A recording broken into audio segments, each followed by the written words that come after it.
Good morning, everyone. I would like to call to order the Pasco County Board of County Commissioners meeting of November 5th, 2019.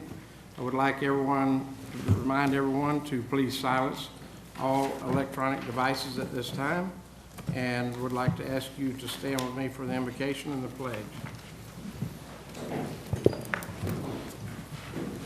O merciful Creator, your hand is open wide to satisfy the needs of every living creature. Make us thankful for your loving providence, and grant that we, remembering the count that we must one day give, may be faithful stewards of your good gifts. Amen. Amen. Pledge allegiance to the flag of the United States of America and to the republic for which it stands, one nation, under God, indivisible, with liberty and justice for all. Madam Clerk, please call the roll. District 2, Commissioner Mike Moore. Here. District 3, Commissioner Catherine Starkey. Here. District 4, Commissioner Mike Wells. District 5, Commissioner Jack Mariano. Here. District 1, Chairman Ron Oakley. Here. Now is the time for public comment. Citizens are given an opportunity to comment on any item coming before the board during this public comment section. The board also takes public comment on items placed on future board agenda and other business under their purview. Public comment for public hearing items will be taken this afternoon at 1:30 p.m. Individuals speaking during public comment will be given 3 minutes to speak. After stating your name and address with the clerk, the timer located on the podium will start a countdown. After 2 minutes, one beep will sound. The light will change from green to yellow, letting you know that you have 1 minute remaining. After the timer is up, two beeps will sound. The light will change from yellow to red, indicating that 3 minutes are up, and you should close your comments. Now, I've got a sign-up sheet that no one has signed up. Is there anyone in the audience wish to speak at this public comment time? Seeing no one, we will move on to the section with the consent, and I have a full sheet. Resolution. We've changed that, so now's the time for resolution. You will. So is anyone here for the North Tampa Bay Chamber of Commerce? If so, come on up to the podium. Looks like you brought a group. Bring them all. All of you. Oh, that's a title only. Okay. So this is Resolution 20-019, a resolution by the Board of County Commissioners of Pasco County, Florida, congratulating the North Tampa Bay Chamber of Commerce on its recognition as the 2019 Chamber of Commerce of the Year. Whereas North Tampa Bay Chamber of Commerce represents an area that includes Pasco County and has over 800 current members. And whereas their mission is to provide valuable services to their members, advocate for a positive business community, and sustain and further develop a thriving economy for the North Tampa Bay region. And whereas the North Tampa Bay Chamber of Commerce successfully hosts events throughout the year such as 5K runs, the Taste of Wesley Chapel in New Tampa, ribbon cuttings, and monthly breakfasts that help promote Pasco County businesses, attracting people from all over our community. And whereas the Florida Association of Chamber Professionals represents over 500 chambers of commerce across the state, with the mission of advancing excellence in chamber management. And whereas the North Tampa Bay Chamber of Commerce was recognized as the 2019 Chamber of the Year by the Florida Association of Chamber Professionals. Now therefore be it resolved by the Board of County Commissioners of Pasco County, Florida, that said board hereby congratulates the North Tampa Bay Chamber of Commerce on its recognition as the 2019 Chamber of Commerce of the Year and the excellent work they do promoting Pasco County businesses. Done and resolved in regular session with a quorum present and voting this 5th day of November 2019. Move for approval. And I'll second that. Motion and second. All those in favor say aye. Aye. All opposed, like sign. Motion passed. Welcome. Welcome, ladies and gentlemen. Mr. Moore. Thank you, Mr. Chairman. So, congratulations, friends. It's great to see you all here, and what an honor, and what an honor for you, but also what an honor for Pasco County and the citizens of Pasco County and the business owners of Pasco County, we're thrilled for you. I've had the opportunity to be involved with the chamber in different ways throughout the years. I think it feels like we do a ribbon cutting almost every other day, right? Which is a good thing. Several a day. I think. Yeah, so over 800 members strong. You continue obviously to be a voice for businesses and large and small alike. At the same time, all the charitable things that you do and your team does is very much appreciated. So we're here to honor you today and your team. And with that, what we'd like to do is we're going to come down, we'll take a photograph, and at the same time, if you'd like to say something, anybody from the team, Hope, or? Yes, I would. I would like to thank the commission for all of your support as we have grown our organization over the last 7 years to be the voice of business for our community. We thank you for your support. I thank for the support of our members, our board of directors that are here today, and our staff. So thank you very much for this recognition. Great. We appreciate it. We'll come down, and then I'll Thank see you. you all Thursday night, too. Yes. So. Thank you.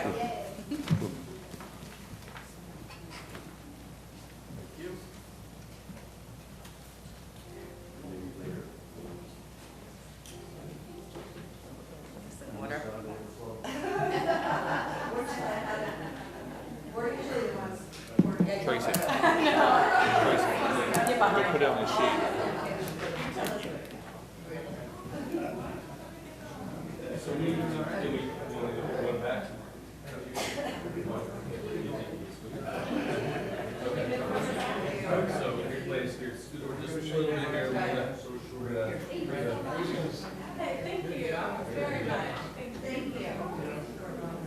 All this great, we just each our word.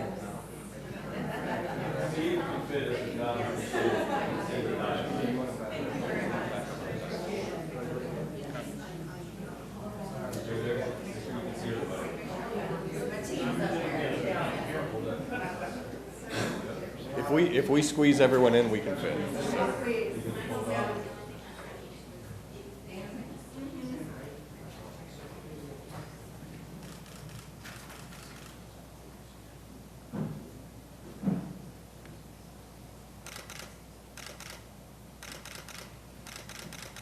Thank you.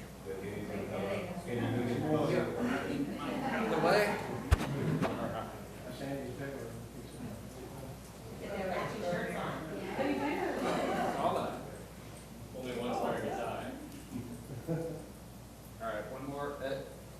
Get back. Everyone look at me real quick, and then we'll switch places to see.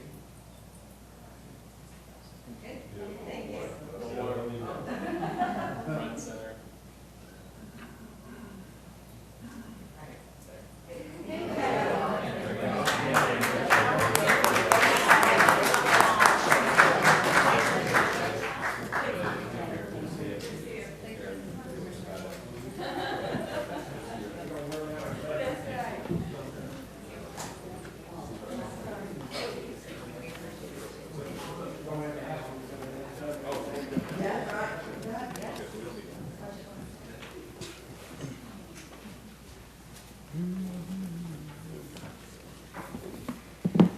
Madam Clerk, the next one is title, for me, it's just title only. I'll be delivering that. So for consent? They're on consent. It's on consent? Okay, good, They're it's on consent, never mind, The we're others good. are on consent, we We're just had good, the thank one. you, thank you. You already Okay. announced the ones that are pulled? He's getting ready to do that. No, I'm fixing to. Getting better. Let's get ready to make a motion. All right, now's the time for the consent section of our meeting. I have a pool sheet, C-15, revise, C-16, revise, C-17, withdraw, C-21, discuss, C-51, withdraw, C-61, revise, C-71, withdraw. Okay, what's the pleasure of the board on the remaining items on the consent? Move for approval, remaining titles. Second. I have a motion and a second. All those in favor say aye. Aye. Motion passed. Okay, we'll start off with C-15. Good morning, David Engel, Economic Growth Manager. I'm here today on a pull and revise for a economic development agreement to delineate the financial and infrastructure responsibilities supporting the Corporate Business Center for MPUD 7371, approved by the Board of County Commissioners in June of 2019. The two revisions take place in the agenda memo. Any reference to Project Arthur in the subject line and in the first paragraph have been removed and replaced with Len Angeline, which is the stipulation of the actual developer that will be undertaking infrastructure responsibilities. And there was a minor delineation modification just in the description of the tract. Staff enthusiastically recommends approval of this item. Move for approval. Second. Got a motion and a second. All those in favor say aye. Aye. Aye. Thank you. Motion passed. Thank you. C16, form revised.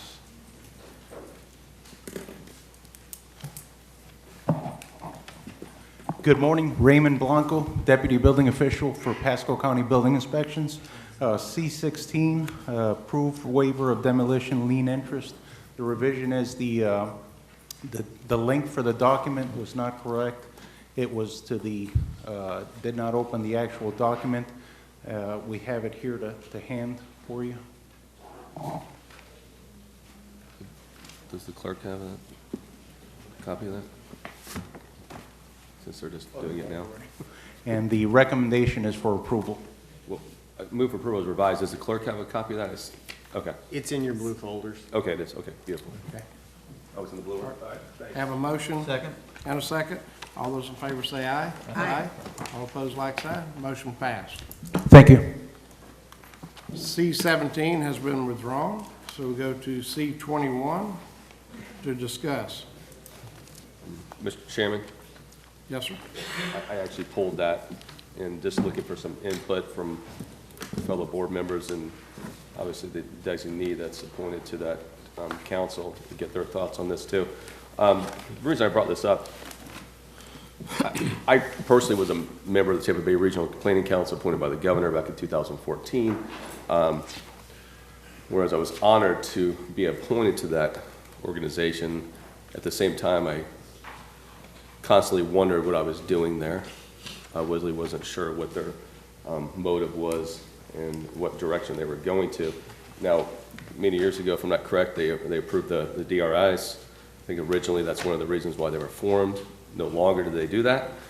2 weeks ago, I pulled the item from the Florida Association of County dues because I did think that $74,000 was a lot of money, and we want to make sure, obviously, the taxpayers are getting the most for their investment because it is the taxpayers that are making these investments. So look at the agenda, and our annual dues to Tampa Bay Regional Planning Council are actually $92,000 more than that. So I think, what is it, $166,000 if I'm not correct? Actually, give me one sec here. Lost it. It is, yeah, $166,825. So again, just want to make sure that citizens of Pasco County are getting the best return on investment possible, and I honestly do not know if that's happening at this time. I think the last time the Tampa Bay Regional Planning Council came to this board that I can remember, and I could be incorrect on this, was 2015. They asked for some assistance with the medical tourism study. Some of us helped raise some funds for that. The initiative seemed to go away. If I'm not correct, I think the gentleman that brought that to us is no longer even with the organization, if I'm not correct. Does anybody know for sure? I don't think he is, though. Manny Pomerega retired. Sean Yeah. Solomon's now the executive director. Yeah. So reading through the TVRPC minutes and annual reports, one of the things they do seem to be doing is attending quite a bit of meetings and conferences throughout the state and outside the state, sometimes creating their own events. If you look at what we paid over the last three years, $482,533 in membership dues. We're required by statute to be a part of this organization. Did reach out to Mr. Steinsnyder, reached out to a number of other people in the community. Also had multiple conversations with legislators, not only our delegation, but legislators in leadership outside of our area to have a further discussion about this. I get a little frustrated at times when we're required to be a member by statute of organizations, and then we're required to pay dues.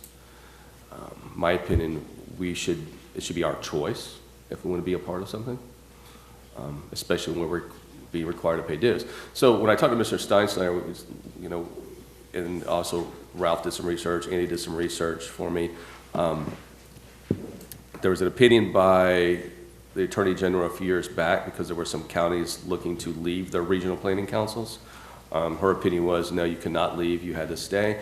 I found some contradictory language when it says that if we have to actually pay the dues or not. Mr. Steinsteiner, I think, found one that, if I'm not correct, that it seemed that, yes, you do, and I found another opinion where the Attorney General said she is not going to make an opinion to that matter because that's under her purview, that she didn't feel was under her purview at that time. Again, just being a little frustrated that, I just don't know where the return on investment is. I know Bill Cronin gave me some information that they do help out with some, the PDC uses them to provide some third-party economic impact analysis on projects. It doesn't mean that you couldn't do that yourself. It doesn't mean that you couldn't reach out to some universities. In many states across the nation, universities get very involved in that process and do that for little to no fee. Anybody's, please jump in. I'm just frustrated. I don't, I just don't think we're getting a return on investment for $166,000. I don't understand what they're doing. Is that something we have to be a member of? Statutorily, it's my opinion that you have to be a member of it. Yes, that's true. There is a provision in the statute that says, I think what Commissioner Moore is referring to is the Attorney General, in her opinion, indicated that she was not going to opine about the requirements of the interlocal agreement that we all are part of in forming these organizations. The statute, however, does say that they have the ability to charge membership fees, and so I think you're required to pay whatever the membership fee is that they vote to levy, regardless of what the interlocal agreement says. What I had told Ralph when we were talking about it was, while there was this move to leave the Southwest Florida Regional Planning Council by almost all the counties, it appears, ultimately this year, when you look at their website, they're all still members. Yeah. They weren't able to leave. When I did this research for Manatee County 15 years ago, we did a notice of termination of our membership in the interlocal agreement and gave the 1-year notice, and at the end of it ended up being in the regional, still a member of the Regional Planning Council of Tampa Bay. So I think more than anything else, what happened in Southwest and was sort of the shot across the bow. They wanted to bring to the attention the Regional Planning Council that they didn't think they were getting much for their money. And I don't know, I haven't talked to any of those county attorneys to see whether or not things have changed, but I did notice, looking at their website, that they were all still members. So Jacksonville, recently too, coincidentally, after I told them the agenda, then it came up that Jacksonville was having the same discussion. There was a vote to move forward, I think, with terminating, but then they reversed that. I think obviously talking to maybe their county attorney or city attorney. It is a county, isn't it? Jeez. It's a general counsel for Jacksonville. Yeah, it's very confusing there. But Commissioner Mariano, you tell me give me your thoughts, if you don't mind. Well, I mean, it is mandatory that we're in. Right, we know that. Trying to make the most out of it. I will say that the Resiliency Coalition that they formed is something I think can do a lot of good. Okay. I'm actually going to be very involved with it. We had a great presentation from Crystal Rivers' group up there, which I'll talk about in the committee reports, that was something we can actually learn from. But it's something where under DRIs they had a lot more action. There was a lot more relevance to it. Now they've cut back a lot of the state funding on it. They haven't obviously affected much what we did. I think we did a 4% increase this year in the dues. but they're trying to do applicable things. They've just opened up a 501c3 that sat dormant for about 15, 20 years, that they had formed but never had done anything with it. They've got a grant that's coming in for it. They're going to be using that, so they're going to try to be, I think, a little more relevant. I think Sean Sullivan's a great man. If he can find a way to make some things happen, he will. And again, I will tell you, if you look at the Gulf Coast construction we're facing right now, I really want this resilience thing to take a look at what we're doing for coastal development. And I think it's a big opportunity for us. I've actually had one of our engineers to be invited to go on one of the committees down there to go kind of study what they're doing, because I think there's a strong disconnect between what FEMA regulations are, what NFIP rules will be, and what we're actually implementing. So I think right now I'm more excited this year than I have been about trying to get some stuff down there, and I may be brought up into a leadership position about it. So I know when I was a member of the council, so it was back in 14, nice building, lots of staff. You know, I mean, lots of staff. Not sure what they all did, not sure what they all do now. Again, how many FTEs do you need? I personally would love to have an update from them. I'd like to see an update before we approve this. I'd love for them to come in and show, well, here's the return on investment that Pasco County is getting. Okay. Dollar for dollar. I mean, I can make that happen. Can you? Sure. I'll have Can we continue this I'll until? have it the next meeting, that's fine. Can we continue this until they come in? I'm okay to continue, and we'll, Okay. Now, I will stay for the record too. I am talking to a number of legislators to see if we can file a bill to make it at least a very minimum optional to join this. And I'm feeling good about it, but we just gotta find somebody that has a spot open because it's so late in the game. Legislature, you gotta go to them to Yeah, change this. You are correct, and I've had many conversations in the last 4 days. Okay, all right. So we're going to. If it doesn't happen this year, it's gonna happen next. We're gonna continue this item? Is that, I got a motion? Thank you. you got a motion there, I'll second. Okay, got a motion and a second. All those in favor say aye. Aye. Thank you. Motion passed.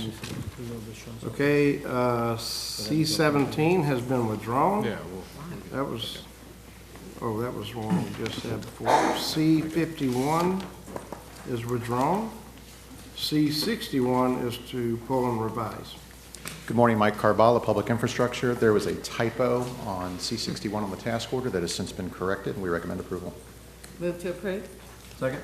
Got a motion second. All those in favor say aye. Aye. Motion passed. Thank you. C-71 is withdrawn. So that's the end of the consent items. So we will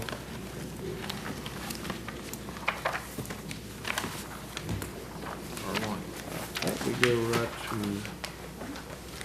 what time is it? R1. Regular items, R1, you're up.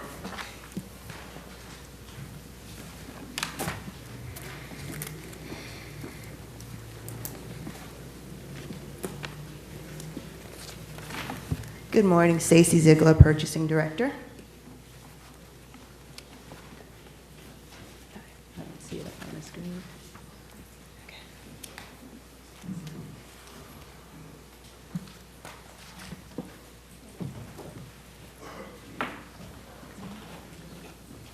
Okay. Yeah.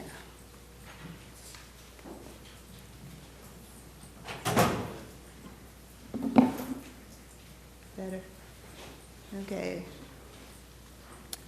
The Purchasing Department, at the request of Parks, Rec, and Natural Resources, solicited IFB SN 19152 for the removal and installation of multiple park and entrance monument signs for different parks around Pasco County.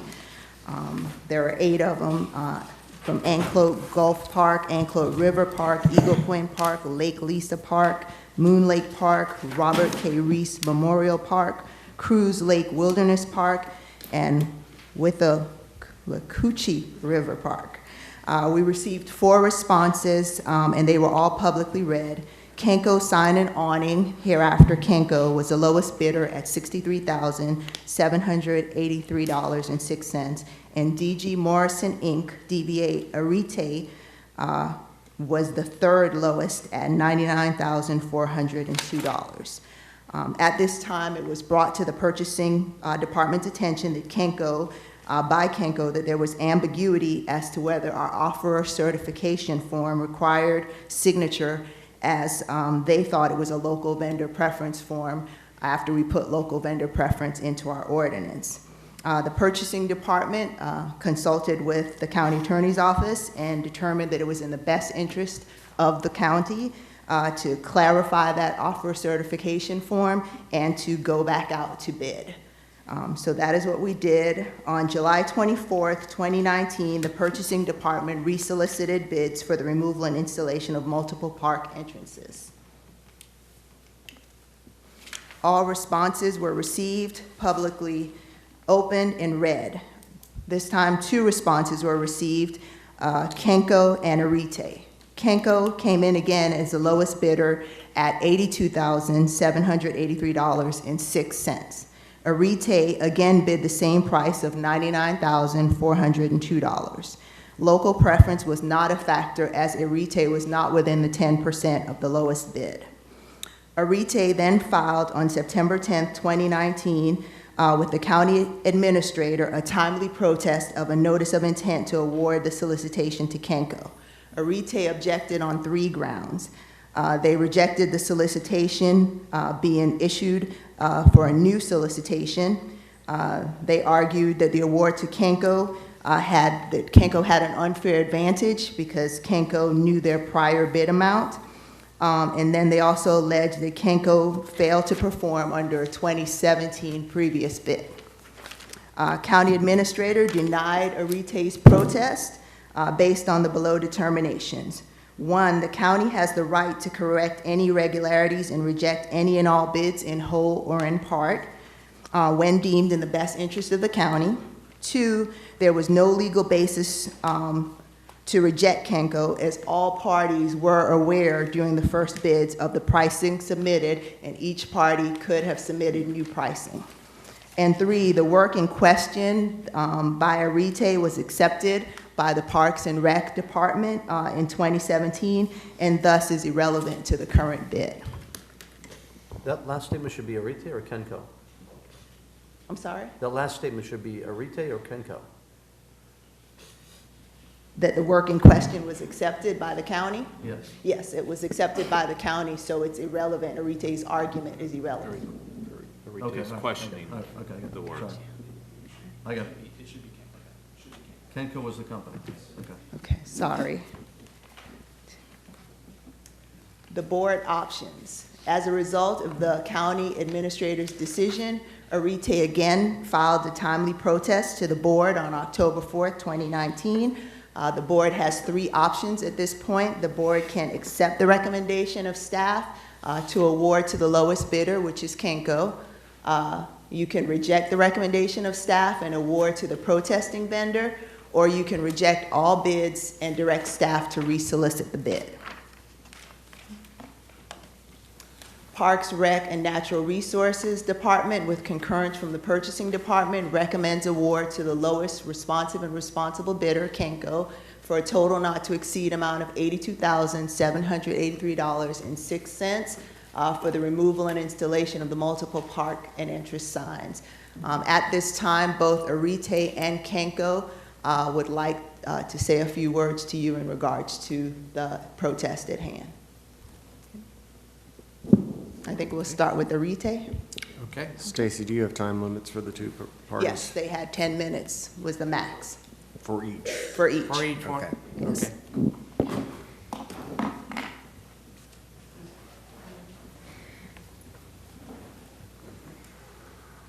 Hello, my name is John Glenzer. I'm Director of Sales at Arite Industries. This is Don Morrison, the owner of Arite Industries. I hope not to take my full 10 minutes, and seeing a timer in front of me makes me nervous. But You'll be all right.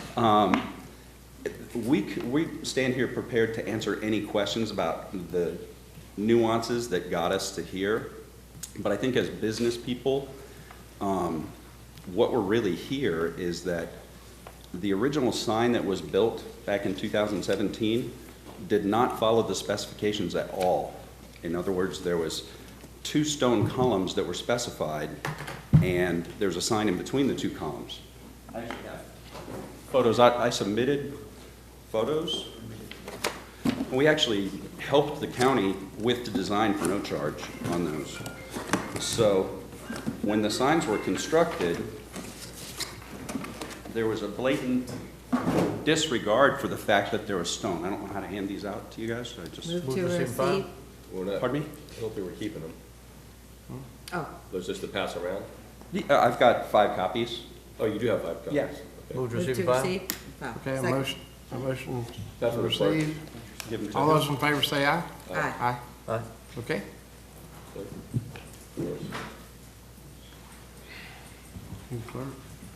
So, in actuality, what ended up happening was the stone columns were not built to specifications, and a material that might be fiberboard or something like that was used to construct the columns. And the first picture that you see on top was very soon after the columns were created. And then the backup photos were less than a year later, about 8 months later, where you can already see where the seams are popping apart, where edge trimmers are routing through the foam. So certainly Pasco County did not get what they paid for and what was originally submitted to bid. We worked closely on other projects with Pasco County, and it was our understanding that this project was never actually inspected, and the permit actually expired. I don't know what happened internally with that, but when we got a response from Mr. Biles saying that it was irrelevant to the previous monument, we kind of said, at any point in time, the commission in Pasco County has a right to say they didn't do the job the way the plan said for. They didn't complete the job correctly. So, you know, that's just not fair, to put it bluntly. There's other little things that aren't really germane, but kind of make you seem. Their initial bid was $60,000, and upon further review, they jacked it up to $80,000. Now, I understand we could have changed our prices also. Certainly could have done that. But what prompted a 30% increase to Pasco County after that first bid? That doesn't seem right either. It doesn't pass the smell test. So I don't want to go, got 6 minutes left. I could probably talk the full 6 minutes, but I don't know that I really need to. Okay. Yeah, and one of the things that, John wasn't around when we did the original design. Can I get your name? Don and Morrison, I'm the owner. Okay. We worked with Pasco County. We actually submitted 4 or 5 different designs for the Parks County, for the parks to approve. So we originally did those signs that you see out there. We did that design, never charged for that design. And we also worked with them to determine the type of stone. So that's how we knew in the bid specs. We wrote the specs with the Parks Commission, or Parks Department, that that's the type of stone, actual stone they wanted on those columns. And what they got was faux stone. So there's a big difference in what was in the bid spec and then what was built and built Pasco County for, and how that got past inspection. Yeah, as a Pasco County taxpayer, I don't know. So it's just, and then in our minds, we said, why would you reward the people that didn't do it right the first time with the second job? That's where it's a little frustrating. And by the way, the first sign we lost by $250. Prior to the... Yeah, before the local preference came out. Even though we did all the design, we didn't complain about that, but even with all that, we said we lost it by $250, that's the way it is. This monument that we're looking at here right now, who was that built by? Kenco. Kenco. May I ask a question on that, Mr. Chairman? Yes. I'm looking here in the letter from our administrator, and it says, the county is aware that a REIT was Kenco's subcontractor on this project and provided the park sign involved. That's not true. It's a misnomer. What they bought from us was the panel, the color panel that you see in between there. That's the only thing they bought from us. Because we had we were going to do the full panel and the columns. So they came to us and said, we can't supply that panel. Would you supply that to us? So we said yes. So we didn't. We were, I would say, not a subcontractor. We were a vendor. Just like they'd go buy parts from Home Depot, we sold them the panel to put on the sign. So the issue is not with the panel, the issue is with the fact that the bid specs said those are supposed to be actual stone columns. Okay. And they're fiberboard that's basically, we think it's fiberboard, we're not sure it's actually falling apart. Now, we're doing, I don't know if you can answer me or not, but we're doing new panels, they look different than this? No, the panels will stay the same. Oh, they're gonna stay the same, but redoing the work? Right, but I'm not sure, but again, they're supposed to be stone columns. On the multiple part bid that went out, there was a number of panels with just posts, but there was 2 monuments that need the stone again. And that's where a large portion of the cost of the bids relies on the stone. Mr. Chairman, I have a question. Yes, So, yes, ma'am. it said, and again, I'm reading the administrator's notes, it says that unfortunately, or, I want to hear from the attorney, it says that, that the work, as noted in standard bid docs, the county has the authority to both accept alternative products or methods and also to waive any informalities or irregularities. So I would agree that faux stone is not gonna last. And I don't know how specific that was spelled out in the bid. However, that may be moot in your argument if it's an allowable occurrence by the county. In the new bid, does it specify real stone? Yes. And so, knowing that, I kind of feel like we still are kind of stuck that we need to go with the low bid. If you both knew the rules of the new bid, then we go by the lowest bid. So, while I understand your frustration on the past sign, I think we're kind of stuck with the new occurrence. Mr. Chairman? Yes, sir. I got 2 sets of heartburn with it. The first one is where our first job, we didn't get what we wanted. The permit was never even closed. So I'd like staff to address that. Mr. Chairman, Yes, sir. if you're finished with Arit's presentation, you need to have Kenco's presentation before you go into general discussion about the protest. Okay, all right, sorry. If I could, just to your point, in the bid package, it itemizes which style of sign, and when you get down to the 2 that are monuments, you'll see that there's huge price increases on those that are associated directly with stone versus aluminum posts. And so to, after the fact, substitute stone for aluminum, that's like, if any of you built your house and you said, I want foam board, or I want stone, and you got that, you wouldn't accept that from your vendor. And Mr. Biles said that it was irrelevant and that no one complained. And Christina Cordon, the Parks and Rec superintendent, after returning from her maternity leave, mentioned to me in a subsequent meeting that, yes, she saw it, she didn't like it, she complained, and I didn't think it would, I thought it would go from there and be an actual complaint. But isn't that an old contract and now we're talking about a new contract?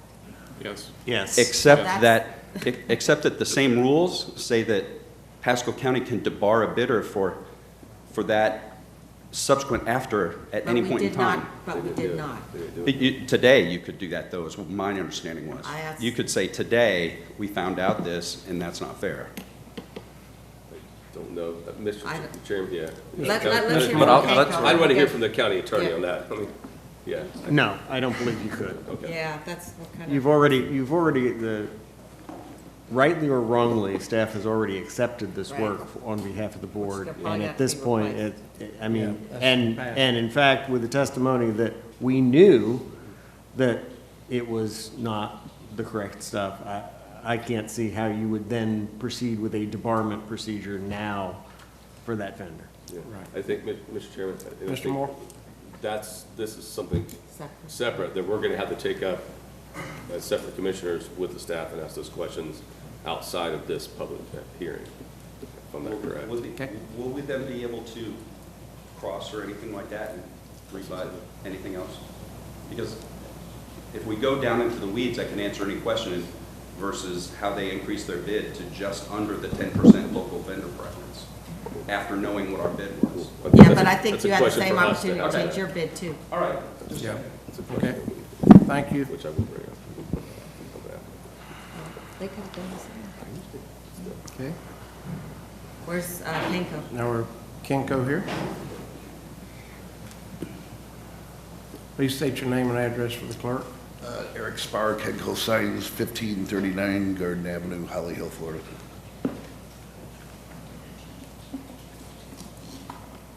Good morning. Good morning. Don't do public speaking much, but I just wanted to say, I sent a crew out on Friday to see the sign that, these pictures that were submitted by a REIT. And this is what the picture I found of the sign, nothing That's one we got. like it is. It's Wait, what, now spotless. what is that picture? This was taken Friday, That's you took that? yes. one? Okay. And this was a sign that was built in 2017. Okay, you're gonna pass those around up here? Yep. Okay, move to Accept. proceed? Are you going to keep No, these are his pictures, those are the other pictures. Yeah, I know, I'm just wondering what the Are you difference is. submitting them to keep, or are you? Yes. Move to receive and file. Motion to receive and file. Okay, we got This was motion the and a second. All those in favor say This aye. one was first Aye. one, this is the- Vote, guys. So these are the Yeah. The faux was approved by the county. I took it in front of a board, the faux brick. They chose that because they wanted that look. That's why we used the faux brick. As for the price increase on my bid is because instead of aluminum, they want concrete. And it was only increased on the two signs, not all of them. Mr. Chairman? Mr. Moore? Yeah, thank you. So restate that because, and then I was told this when I had my briefing with my staff, that your bid did increase from 60,000 to 80,000. Again, it just, I don't think we all caught that. Only the two signs with the pillars were increased. The other signs stayed the same price. Okay, and the reason behind that For was? concrete versus the aluminum faux. Okay. So initially, what you're stating is initially it was aluminum on the initial bid. When it went back out, you changed from aluminum to concrete. Correct, on the second bid. Okay. So, when you say concrete, is that concrete stone? Yes, the pillars are made out of concrete block instead of, so it has to be shaped. So with this, that the county approved was an aluminum shape with a faux brick. The first time. Okay, was it in the specs to do faux, or was it not specified? It was open. It was just a picture that was submitted, and it didn't say, and I submitted because they wanted samples before they approved it. So I brought the samples and they approved that. So you brought samples of faux Yes. stone? And staff approved it before it was constructed? Yes, it was approved. Okay, see, that's the difference. Hard to go against that. I would question why we're having faux, because I don't think that's very durable and It's hard to very- fix. It's very durable. It is? You can see in the pictures. You have to maintain it like anything else, clean it once a year, because it's mildew, it's out in the middle of a park. So if it's weed whacked, does it eat the foam? We didn't see any weed whack marks on it. What's this yellow behind the, I mean, we're not getting into the bid here. That's something I gotta take up with council. Your name's on it.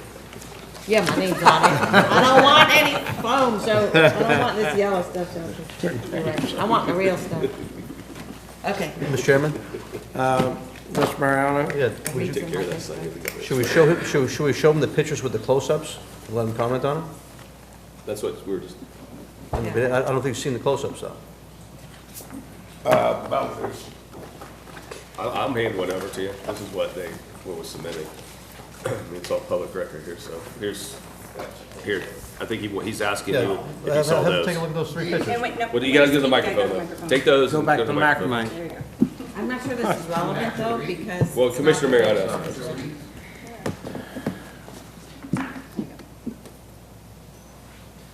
I only bring the relevance up because you're showing us pictures from a long range away of how good this stuff is. well, these obviously are Photoshopped because there's no way that sign looks like that. No. There's no way. I have the pictures on my phone if you'd like to see them from Friday. Up close and I can blow it up. I know exactly what this is, and I can go look at it myself. All right, does anyone have any more questions? Got any more to add to your? I'm good, thank you. Any questions? I think it's pretty cut and dry that there was a bid, the low bidder was Kenco, and he followed the rules. They both, you know, a Reed could have been the low bidder, but they weren't, and I think, I'm glad we're not doing foam, but I think we're going with Kenco. Yeah, is it directly stated in there to use stone and not this other product? It is, this time it is put in there that they want concrete in there. That wasn't in the first bid. It said, both of them say lakeshore cultured stone by boral or equivalent. But I believe the department their feeling is that they will ensure that this sign, the specs back in 2017 might not have been as clear, and what they got might not be what they would like for the new sign. So they have put in there that they want concrete and stone, and they're going to ensure that whoever gets the job does it exactly to this spec. Okay. Yeah, I think, Mr. Chairman. Mr. Moore. Again, separate issue, but I think if Parks and, was it Kenco? Kenco. Maybe, sir, wherever you are. Oh, if you could work close with our staff, if there's any eroding or damage that's done, I'm sure you could help out with that, right? Yes. Okay. We have 2-year warranty. Oh, you do? Okay. Okay. All right, pleasure of the board. I would move approval of staff's recommendation, and I hope you two can work together again. I have a motion. Yep. Second. And a Yep, second. Yep. All those in favor say aye. Aye. All opposed, like sign. Motion passed. Thank you. R2.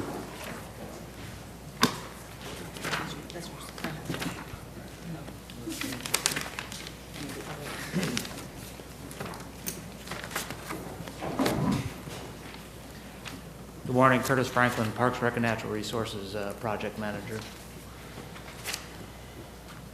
Here to talk about termination of the Restore Grant Agreement. This has to do with the Port Richey Waterfront Improvement Project. It was funded via a subaward agreement from the county's Restore Act direct component funds, or the Pot 1 funds. And that was for the amount of $667,000. The project was initially submitted to the Department of Treasury in June of 2015. The original scope was relocate the boat ramp from basically Nix Park over to the waterfront park, increase the boat trailer parking, dredge channels 1 and 18. 18 is the channel that's between Gildog and the waterfront park. 1 is the channel that runs along the waterfront park on the north to south. And then implement street improvements to support the traffic changes. The scope has since been revised and worked through to do only the dredge portions of Channel 1 due to the cost of the dredge. The dredge came back in, it was $652,000 for that dredge. Basically, it would eat up all $667,000 of it. So because of this change in scope, we sent a grant amendment off to Treasury and said, hey, this is our reduced scope. It submitted it. The Department of Treasury then notified the county that the grant amendment did not meet the scope of the original multi-year implementation plan that was submitted, primarily due to the fact that the boat ramps and the boat improvement portions of it were taken out. Here's the original map that was submitted when the city came to the county and presented at the Restore Act Advisory Committee. This is the original map that they submitted. You can see where they're talking about doing the master front waterfront improvements, which includes the new boat parking trailer, boat and trailer parking, excuse me, and the changes to Nix Park. Okay, so to receive funding for this project, the county, in conjunction with the city, would need to submit a new project for consideration or a multi-year implementation plan amendment. So basically, the way the process works is when we go to allocate these funds, we write a multi-year plan amendment. We submit it to Treasury for approval after it's gone out to public for 45 days of comment period. And then Treasury, once they approve it, gives us the okay to submit a grant application. We submit the grant application, they review that, they issue a grant agreement. The subrecipient or the subaward agreement is then set up between us and the city, saying, hey, you gotta follow these certain rules when you go to implement this grant.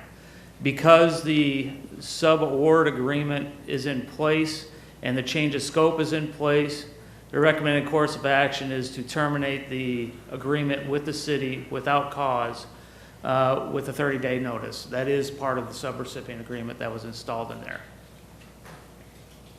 No funding at this point has changed hands. The grant is in a reimbursement basis. So Port Richey would not have to pay any money back to the county because we have not issued any money to them yet. And Port Richey can terminate the project with the contract with no financial impact. We went and we looked at they currently have Brands Diversified. They're contracted with them to do the dredge. They don't have to, they can terminate that contract. So it would not be a financial impact for them as well as goes. As far as reallocation of the board, the funding, there are a couple different choices there. We can reallocate and have them submit a new MYIP and do the grant amendment, or we can tell them to go back to the Restore Act Advisory Committee and apply with a whole new project and start that project again.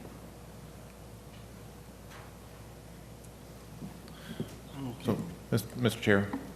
Yes. So we've been communicating with the city over the last few days on this, and Treasury obviously has directed us that we need to terminate.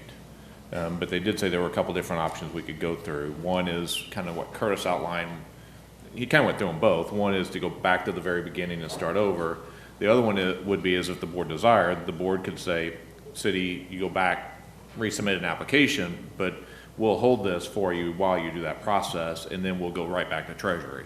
So there are a couple different options the board has with respect to that, on that, and Keith and Curtis can explain that a little bit more. We just want to be clear, we have been working with the city and talking to the city and Treasury over the last couple of days to kind of refine this, if you will, so that we can get a little better direction today. Okay. So, yeah, just for clarification, the item in front of you, the specific action item, is one single action, which is to terminate the agreement right now. The alternative that Curtis presented would be to preserve the funding allocation to the city, work with Treasury to submit a modified MYIP and a grant application. That is not in the current memo, so it would be I guess it would be an action on the fly, so to speak. Mr. Chairman? Mr. Mariano? You know, as someone who joined this committee from the inception, the Gulf Coast Storm is kind of a very unique thing of all the Gulf states that got affected. And for Florida to take part and look at every individual county as someone who'd look over these things with the committee, going through, listen to the presentations, going all the way through, I think it's very important we get this right. And I want to ask Curtis just one question. When they submitted this, you advised them not to submit it the way it was set up, feeling that it was changing the scope. Yes, as this project progressed, and they said that they were taking the boat ramp portions out of it, they were told that I don't feel it meets the scope anymore. It may be in danger, but we continued on with the hope that, that we could continue on down to get at least a portion of that project done. Okay. And I'd say, when they first presented this project, it was a $12 million project with everything you saw out there that was going to get done. Mm-hmm. It's even been shrunk down to the point of it was going to be 5.2. At every single presenter that we talked about and awarded, we were looking for them to get leverage of matching funds every step of the way. The city of Newport Richey applied for a 50% grant with SwiftMud, which helped pay for a good portion of that funding that they got, which has been completed, by the way, fully set up and paid. And the project was a great success. So this project here is our biggest project with the biggest points with all the things we're going to do. Even when the bids came out, only one bidder showed up, with only one bidder bid on it, and they cut it down for one single channel. Nothing like what was supposed to be done. Nothing was matching to go any further. Even from 2015 all the way through, they hadn't done anything. I went to the commission with a proposal as far as what they could go look at, expanding their dredging and working with SwiftMud, especially we got the Port Richey outfall money, to go look at the channels along Old Post Road, doing everything on one shot, and working with SwiftMud to go to cooperative funding. Nothing happened with that. They did have one dredging workshop, which was nothing more than a few people sitting around with a little Q&A with no agenda. No meeting had happened since. They voted on this project, and I'll say this, I sat down with the mayor to say, look, you're going down to one thing, there's no way the Restore Committee would have, in my opinion, approved this project with one channel for 667 grand or 652 grand. No way it would have happened, we wouldn't have seen the value to it. With one bidder, I mean, you need to go back out and take a look, but that was before I even knew about the scope issue, how significant that was a change.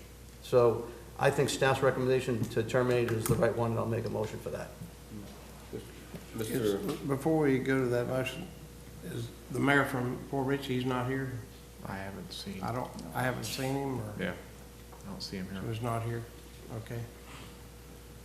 So I've got a motion. Mr. Chairman, so Mr. Moore? just discussion on that. So, Are you seconding the motion? no, I'm discussion. Just I'm not discuss. seconding a motion. No second at this point. I can amend the motion, but let me have a discussion. Discussion you might want to. So knowing that area, and I'm looking at a cost of $666,000, which, you know, we know it's a lot of money, but at the same time, the amount of dredging that's gonna go on there, the benefit to the area, and not only to the city, but to the county in general, as somebody that does, I know that area very well. I am a boater, I am a fisherman, and, when my boat works, That's it's a boat, right? You know, Yeah. when it works, I do drop at that boat ramp quite often. So if you look, you know, think about all the. What's that? I thought this boat ramp was gonna be a new one over at That's the park. supposed to be. two separate ones. Put the picture back up. Yeah. So Put the map up. yeah. So, knowing how shallow it gets, especially in that bayou area, I mean, it does need to be dredged. From my understanding, you have some commercial boats and shrimpers and things and such that use that area too. So I think about it, hey, this is good for obviously multiple business owners. With all the restaurants going on there, the waterfront restaurants, and wanting to have more tourism. So I'm thinking about this in a tourism aspect, right? From a tourism guy, that's the chair of the tourism council. We want to continue to promote tourism amongst our coastal areas and have it a destination where people can boat from outside the area and come up from Pinellas County, not only from Pasco, or come down from Hernando and go to those restaurants. I don't know what that was. Come to our county, visit our restaurants, visit some of the businesses that they're going to be putting in there, as well as somebody that just likes to pleasure boat, or if they fish. I mean that, well, we gotta admit, that area needs to be dredged. I mean, if you look at low tide, especially in that bayou, and then I will think about the residents too, is that they can't drop their boats, it's dry. I'm not gonna give up my fishing spots, but there's some areas not far from there that I can't get to sometimes. So I understand the need by the people that frequent that area. What is that noise that keeps happening? Did you not hear that? Somewhere over there. Okay. Oh, I thought it was coming from this. So I feel there's a need to dredge that, and gone this far. I understand the mistake with the submission initially about the scope, and they included the boat ramp. I think having some conversations with the team, I think that's something maybe they can go back to and look at. I think there's an opportunity they could do that in the future still. I know there was some concern about dealing with the state, if I'm not correct, but I think they could probably get that done. I don't want to, I just don't want to, I think we should, you know, give them the opportunity to, you know, we terminate, but at the same time, leave the allocation there, let our team work with them to bring this back so we can get the area dredged. Mr. Chairman? Let me ask you a question. We're going to close the boat ramp?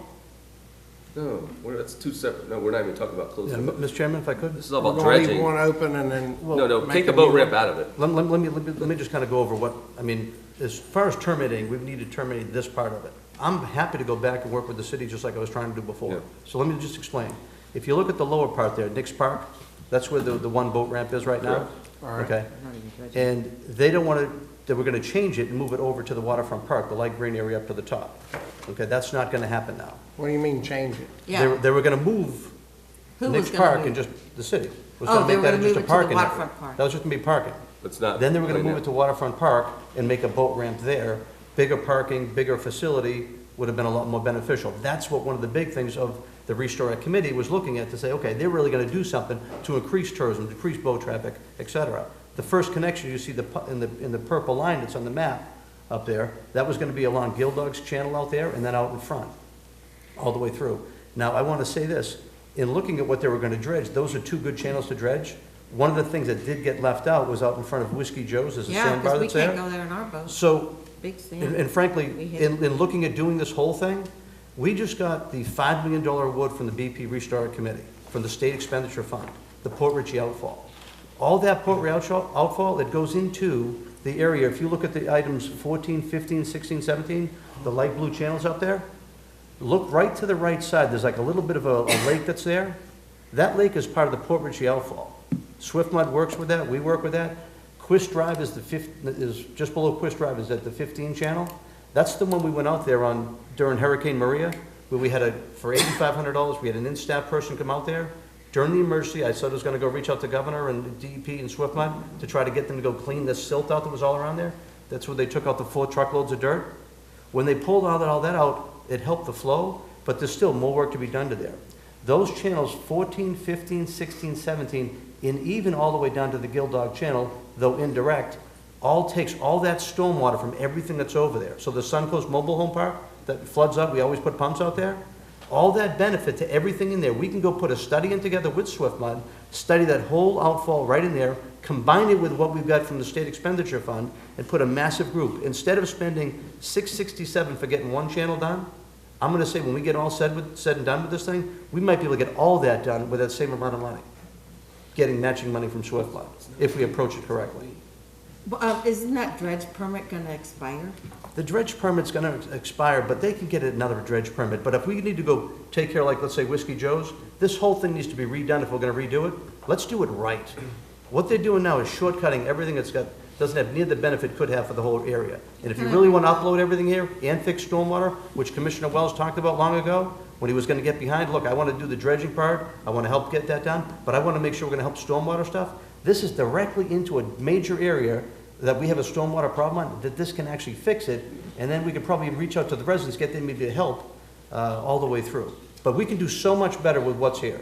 Well, let me ask you a Okay, question. Mr. Moore. So, okay, how about this, okay? Because no matter what, the agreement has to be, the agreement has to be terminated anyways. I mean, that's the does. fact. It has to be. It can't, no matter what. Yes. So let's pull back a little bit here. Let me amend your motion a little bit here. So, motion to terminate the sub-recipient agreement in grant application, but maintain the allocation for the Restore Pot 1 in the amount of the $667 with the city of Fort Ritchie for the purposes, obviously, of dredging the area that we're talking about. And let's direct staff to work with the city to generate an amended multi-year implementation plan and present it to the BCC. So let them go back, work with it for a couple of weeks, we'll bring it back. At that time, we'll have a full commission too. I would assume. There'll be 5 of us here.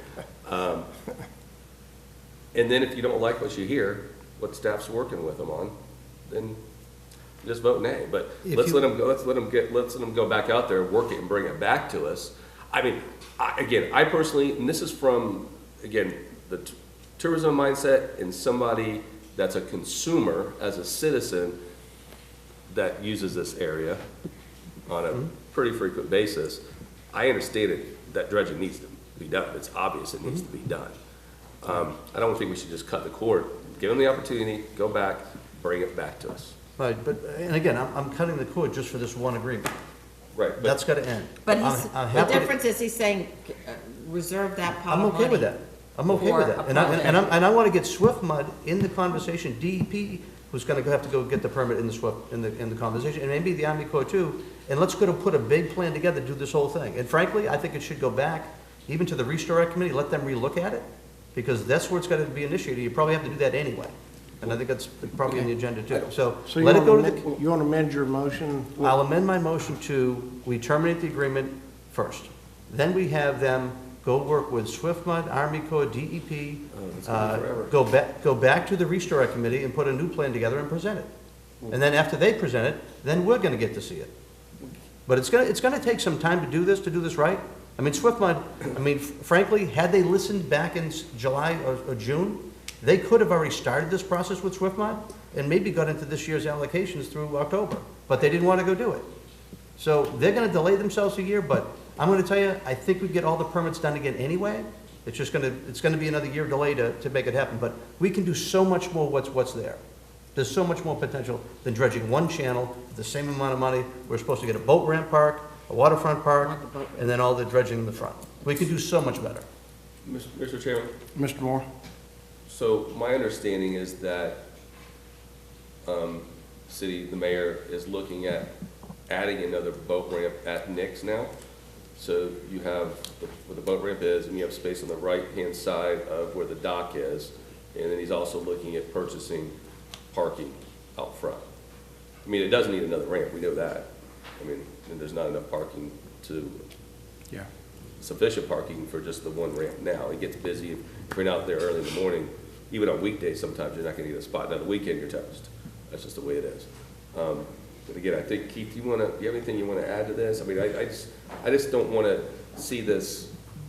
We talk about dredging, we wanna have dredging, we wanna get it done. We definitely And I just don't wanna lose an We need to go opportunity. forward. If we start messing with going back to DEP, start going back to the Corps, this could be years and years down the road when we have an opportunity to dredge this portion right now. Good. Okay. So Keith Wiley, Director, Parks, Recreation, Natural Resources. My team's comfortable with that approach. I think the only clarification that we would like is through that process is it the board's wish to make sure that the city's portion of the project, quote unquote, stays intact. Because it seems like a larger scope that's being discussed now, and $667,000 will really only go so far. So I think that's the only point of clarification, right, that we would need. Okay, Mr. Chairman? Mr. Mayor? Just another point of clarity too. And if they want to expand the boat ramp, that's part of it. That can be part of the same conversation. But I want you to remember one other thing too. The first part of the dredge they did on the channel to the south, they didn't dredge it far enough. They filled up their whole DMA site. And part of the reason Treasury rejected this bid that was in there, this is to get rid of that fill. I think if we redo that permit, right now it's got to go to, I think is it Class A or Class 1 landfill? I'm not sure what the term is. I'm not sure about the classification. All right, so but it's a it has to go to high lined grade, landfill. it's got to go to a line landfill, which is costing them a fortune up at the county. Is it Class A? Or Would Class be 1? one. Class It 1, would okay. be a So if it's got it's to go to a a Class line 1 sanitary landfill. landfill. The only ones around here is one's going to be, and I want you to know, I had this conversation with the mayor back in June. It can go either to ours, which is like $68 a ton, $65 a ton. They pay that, or to go to Sumter, which is like $32 a ton, but the freight's a lot more. I have talked to sand experts that they think if they actually work with the soil that's in there, they think they could actually combine it and make it so it doesn't have to go to that landfill. It would save them $300,000 thereabouts in soil costs. So I think we could do this a lot better. They just have gone through plodding along, doing it the way they did it. That's just not, it wasn't a good move. And clearly, not meeting the scope, a big waste of money if you're gonna go spend $300,000 to dredge one channel, when we can probably get all of them done. We just can do so much better with the plan. And if we bring them to the table, which is the great part of this whole thing, I think we can do something great. I really do. Okay. I don't think we're far apart from what you're saying, what he's saying. So, I think we're close. I said, why don't, again, can we amend the motion, just maintain the allocation from pot one, it's a 667. Please, you made a statement and maybe add to that motion to make sure that the city of Port Richey keeps their portion intact. Is that what you just said? what is their portion? That's the entire portion. I That's guess it. that's Yeah, so I don't understand what else, yeah. Well, I guess the only, again, the clarification is that's the board's direction. I mean, again, that's a larger scope that Commissioner Mariano referenced. I don't think our team has any preference. We just need to know which direction we're supposed to go in specifically. Can't they, again, like as the amendment I made a second ago, can't we just allow staff to work with them on the MYIP and bring the application back to the board to look it over? And if you're not satisfied with it then, then make changes, but at least give staff and the team the opportunity to bring it back to us again. Mr. Chairman? Yes. The reason that we can't do that is the bid that went out there, would the bid come in, only one bidder was out there, number one, which to me, I wouldn't want to approve it just if I had a high bid anyway and just one bidder showed up. I'd say, well, let's go relook at this. Maybe there's something better out there. And there are other bids that were involved in there that, for whatever the reason we don't know, didn't bid on it. But again, with the high cost of that one bid that goes there, we can do so much better with this whole plan. And it's important that we get Swift Mud in the mix. Now, the city of Newport Richey did it. With their project at Orange Lake, they got cooperative funding in that project. These guys were told about that opportunity. They didn't want to take it. I think we need to make sure in that motion that Swift Mud's in the mix. Even if you don't include DEP, Swift Mud's got to be in that mix. Yeah, I think you gotta have. I don't, okay, so let's, okay. And as a okay. matter of fact, let me say that, I think DEP should be in the mix, because if we're gonna go change the DMA site for the soils, we're gonna need DEP at the table anyway. So let's make this, let's go make it so it can work big, but we're gonna get all the people in the room, and it's not gonna be something quickly to do a modification of MYP and bring it back to us. It's gonna take a whole new study. Oh, what? A whole new what? You're gonna have to study the whole thing and look at it. You're Okay, gonna look so- at, you can look at the channels 14, 15, 16, 17, and 18, and get the one out in front, which is what they definitely need. You might be able to get, later on, Whiskey Joe's included in the front, which is, I think, a very important thing, for the money they spent in there, the great business they do, we need to make sure that happens. And then working with that outfall, where again, $5 million that we've got for the other side can dramatically help with the stormwater issues that are out there. And that was a big part of the program, the stormwater issues too. Let me ask one more question, Mr. Chairman. Mr. Moore? To the team. Time, I mean, the importance of this motion today, let's say my amended motion to bring it back in a couple of weeks, or maybe we need to sit down in every one of the commissioners, and the one that's not here today, we've moved to continue this to the next meeting so we can have individual conversations with the team so it's fully understood by all. I just don't want to see it go away. So we sit here and we talk. Well, let me so we talk, and obviously you're a big proponent for dredging, which we obviously appreciate. A lot of the citizens do too. I just don't want this to get, once again, held up and held up for years, because we're bringing all these groups back into the mix and then nothing ever gets done. Because that's what we see happen constantly. So we start bringing DEP in, we bring in Swift Mud. I've never once heard Swift Mud say that they feel that, or have they done any projects would be very similar to what you're speaking of. I'm not saying they wouldn't, I just haven't heard of that or seen that happen. You know, I don't want to really get into the weeds too much, but if you have, well, I'm not going to get into Let me just touch that a little bit. Keith, do you think this can happen Mr. Chairman? more quickly than not? Well, Mr. Chairman? Chairman, I think no matter what, there's going to be lots of time involved. I mean, the process for the grants application and the MYP is... Either way, it's gonna take Either way time. is a 6-month plus process. So I think, I mean, to hopefully wrap this up, I can give some confidence that Commissioner Mariano, we can ask those questions in either amended motion. I think we can do our due diligence and ask those questions. I don't think all the details need to be in it. Maybe we delay it, we do some briefings, and we talk about what we find, and then we take the next step from there. Maybe we don't. But in either scenario, the agreement that's in place now has to be terminated for us to move forward ultimately. Yeah, we understand that. So, Okay. So how should the motion read? Mr. Chairman, let me just clarify one thing, and then I'll make another motion. Okay. All right. When Hurricane Maria was coming in, okay, we knew the storm wasn't going to affect us. But I looked at the storm surge situation that was going to go on, water was going to come in over the streets, et cetera, and I reached out, and at our meeting when we declared it, that it was emergency, I says, I'm going to be reaching out to the governor, because of the state of emergency, he can do an instant permit through Swift Mud and DEP. So I called the governor. He then said, okay, go ahead, you have my support, go call DEP. Called Secretary Valentine. He then says, have you talked to Brian Armstrong? We got Brian Armstrong, we had John Pawanda. We looked at the aerials, just like you're seeing right here. I said, look, that one canal that's right there goes right out through, and there's silt everywhere. I had pictures to show them, because we'd been working on it for the past couple of months. They gave us instant permission. This is DEP now, in Swift Mud, working with the governor's office, instantly, they saw the importance of getting that thing cleaned out. This whole thing that's You're talking right about here. this pond over here? That whole whatever pond that over there is all stormwater that comes out from US 19. It's a mess. Now remember, the Suncoast Mobile Park, we got pumps out there every single storm that comes in. Okay, once we did that, they didn't flood out the last 2 storms, having that thing cleared out. Staff is like unsure whether it was all of it, but I'm gonna tell you, the people that was over there, they appreciated, they saw what we're doing, like the head guy at the HOA, he called me, I actually saw him afterward, he goes, I saw what you guys were doing, and boy, it seemed like it made a difference. But DEP and SWIFMA, they get it.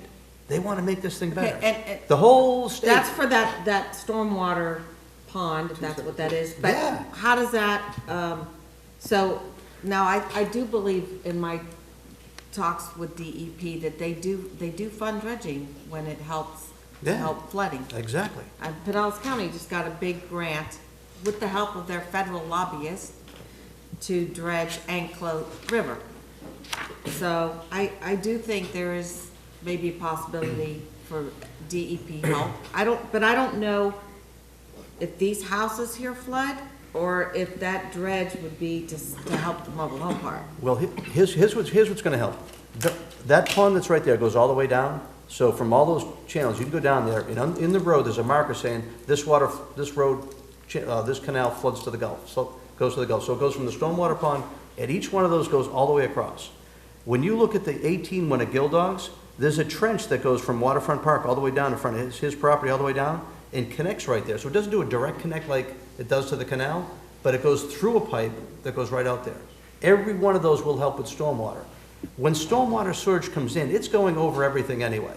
The key is to get it out fast, and that's what you want, and that's what this will allow it to do instead of getting stuck up and held up. Well, I That's why this is. I think it's worth seeing if we can leverage all the money. That's exactly what I'm trying to do. Yeah. And I think that's what can happen. So my motion will be, we approve staff's recommendation to end this, terminate this agreement, but then we go set up a workshop meetings to go through to try to do a bigger project. We'll keep the money in where the city can allocate it, and we can still work together to keep that money there, so we're not pulling it away from them. We're just gonna reset it up, and we're gonna look at everything that's involved, including, as Commissioner Moore says, that canal out in the front that needs to be dredged, and we'll even look at, make sure we get Whiskey Joe's in front of there, I'd too. like, Okay, yeah. so question, okay, I like where you're going, I appreciate it.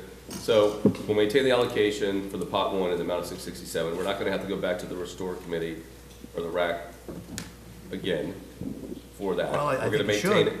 Well, we're gonna maintain that allocation though. We're gonna maintain the allocation. Okay, Yeah. okay. And we're gonna work, and allow staff to work with the city and try to include some of the things you spoke about, but on a new, multi-year implementation plan, correct? Yeah. Okay. Okay. Keith? Yes, sir. Sounds good. I was actually trying to track down a schedule, but Okay. yes. You were asking that, we, during the process, talk to SWIFMA, talk to DEP, and see if some of these other additional things can be done, like you mentioned, without getting in the weeds on it. Okay, all right, second. Okay. All right, I got a motion and a second. Mr. Chairman, if I'm going to More discussion? I'm going to put this in right now because when this MYIP comes back, the board is going to have to make a determination that it's substantially similar or better than the project that went to the RAC and was prioritized. Right. You've set up a process where the RAC is what makes a recommendation to you. If you're not going to send it back to them, you at least have to compare the initial project that was submitted and modified, that you're now terminating, and what ends up coming from this discussion that you're gonna workshop. I would prefer it not to go back to the RAC, because who knows how long that's gonna take. I prefer it, yes, go back to staff and the team, let them work on it and bring it back to us. All right, Mr. Chairman? But If you're afraid of the time, I'm telling you, the way this whole thing's set up is all about the citizen involvement with the stakeholder committee. That's why they set it up with 9 people on this committee to go look at it. We can schedule it when they know what's coming up. We'll have plenty of time, because we set the meeting up, we control it, and we can even do it so tight where you wouldn't skip a week from when they're ready to when it comes back. Yeah, but It's not a time. here's a fear though, okay? Because we're stating here to maintain the allocation for that dredging, the 667 plus possibly other things. If it goes back to the RAC, that could change. That allocation can change, it could. So I will continue with the motion as long as it doesn't go back to the rack. Because because it's a moot point, Mr. Steinschneider, and I'll let him jump in, it's a moot point for us to make a determination to keep that 667 in if it goes back to the rack, because they can come back with a different recommendation, and then it goes away. I'll say this, all right, so I'll say this. I'm Wait, okay let with him- that. I I'm okay with that, but I just want you to remember one thing. Yeah. Treasury may look at it differently, and we'll, maybe, no, they won't? No, Okay, go ahead. so I called Treasury this morning and I I asked already them that talked to them particular about question. Okay, Yeah. all right, so if you Sorry, think I didn't mean Treasury's to all right, interrupt. I'm okay with that. Sorry, I called Treasury and I asked them that if, in their opinion, this had to go back to the Historic Advisory Committee, or it could be approved by the Board of County Commissioners. And the answer was, it could be approved by the Board of County Okay, Commissioners. I'm good with that then. Because the Board of County Commissioners ultimately determines what happens with that funding. Okay, Yeah. all right, Take some okay, time. let's go. Okay. We're good with it. All right, we're good. All right, so I got a motion and a second. All those in favor say aye. Aye. Aye. All opposed, like sign. Motion passed. Thank you. Thank you. Okay, that ends all the regular items. We'll go to old business. Mr. Moore? Oh, wow, that was fast. All right, give me 1 second, Mr. Chairman. Time's up. Doesn't take long for 1 second. So a couple things. First thing I'd like to ask the board, if you would please waive fees for a cancer benefit at Heritage Park. One of the members of the Atlanta Lakes Relay for Life Sunrays team has been diagnosed with cancer. The group and the team is hosting a fundraiser for him at the Atlanta Lakes Heritage Park on Saturday, November 23rd, noon to 6. I'd like to make a motion to waive those park fees for the event. Second. I have a motion? Motion and Sorry. second. All those in favor say aye. Aye. Thank you. Motion passed. We'll work on that. Staff will let staff know about that. Are we queued up for something? Okay, in this, I talked to Mr. Biles about this too. I wanted to share a pretty cool program that I recently learned about with the city of Clearwater. We reached out to the mayor's office too to get some clarification on some things. They have artwork that's done by citizens and other organizations on their stormwater drains. You may have seen this on television. I think Bay News 9 actually did a piece about this not too long ago. So Tracy, if you don't mind. So we talk about. Residents don't know the difference between storm drains We don't need video. and wastewater treatment. That's the difference the city of Clearwater wants you to think about. We don't need no video. See something other. We're a little out of sync. Yeah, you should have PowerPoint up.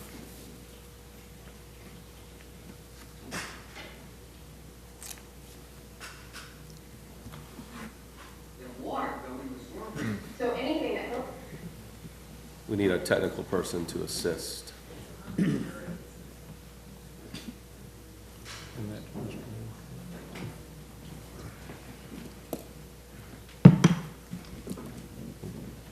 Oh, you're gonna miss a big vote, Mr. Chairman. Goes in there, be it oil or plastic debris or garbage, can have a negative impact on our marine life.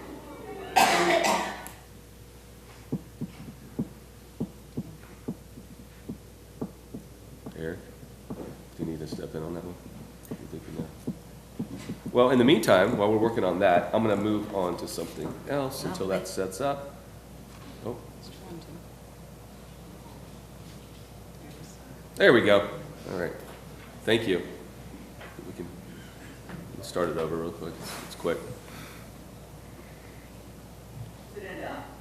May not be where you think. In my experience, I've realized that a lot of residents don't know the difference between storm drains and like wastewater treatment. That's the difference the city of Clearwater wants you to think about next time you see something other than water going in the storm drain. So anything that goes in there, be it oil or plastic debris or yard waste, can have a negative impact on our marine life. That's what the city's new storm drain mural program will help show the public. Folks can now sign up for pink murals that will not only look nice, but can show you why drains should be kept clean. It serves a dual purpose. It's partly educational, right? Because we're teaching people things can't go down this drain, it's only rain down the drain. Here's what one of those newly decorated storm drains in downtown Clearwater looks like. Certainly getting an early test on a rainy day like today. But the hope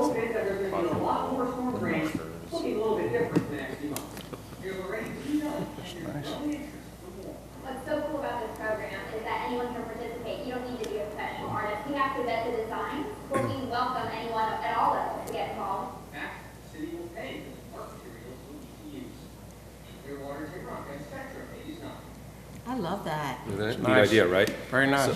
So we wanted to bring that to your attention. It might, Positive, good quality. it might be something that will work better on the west side of the county, obviously because you have the drains that are actually going into the ocean. On our side, there's mostly private neighborhoods where the lakes are. So wanted to bring it to your attention.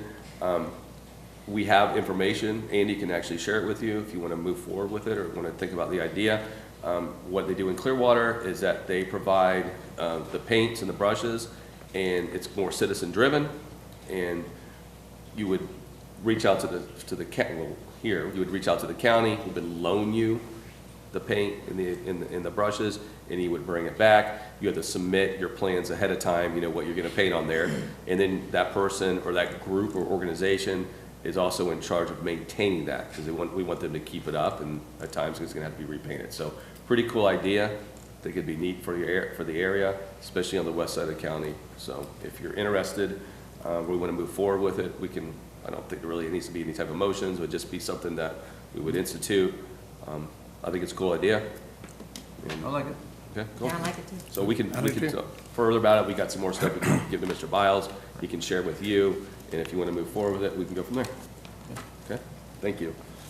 Is that everything? Thanks to Bay News 9 for their story, because that's what brought it to our attention.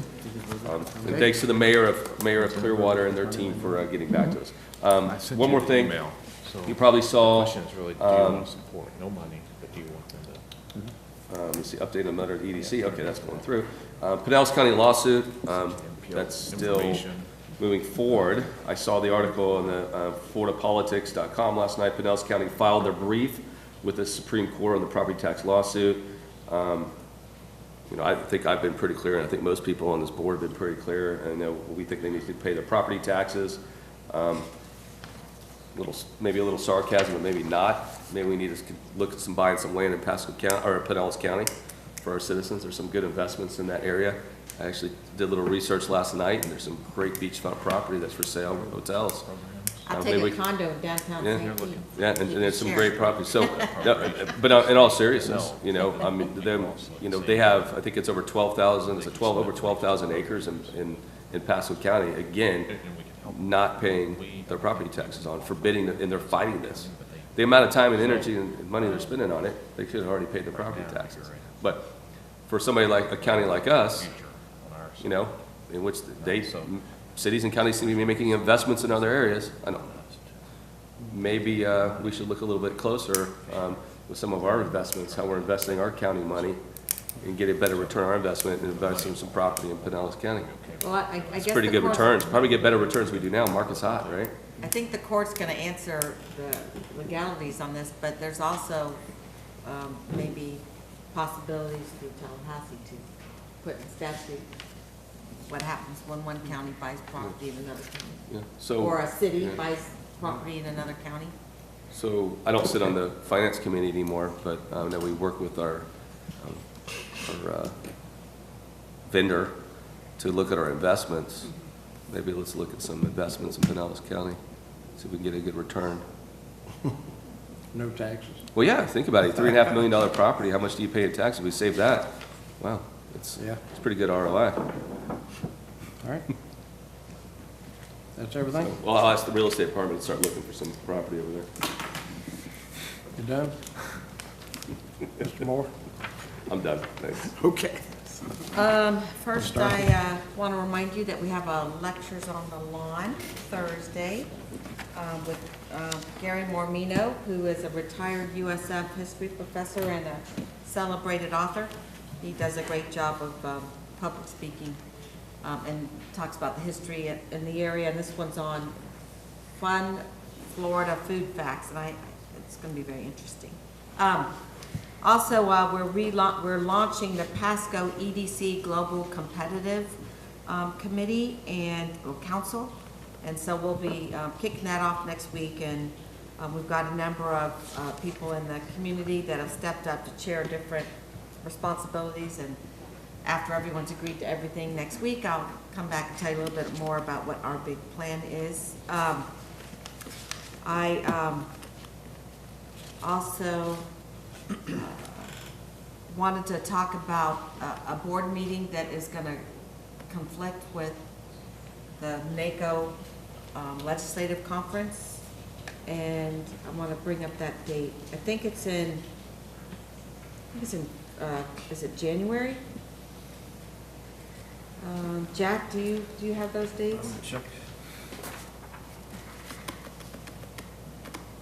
I think it's conflicting with one of our board meetings, so I want to, sorry, I meant to have that teed up. I just remembered. The March 3rd one? Is that it?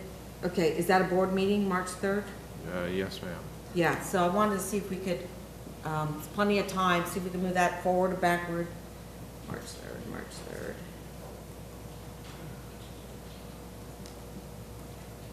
Yeah.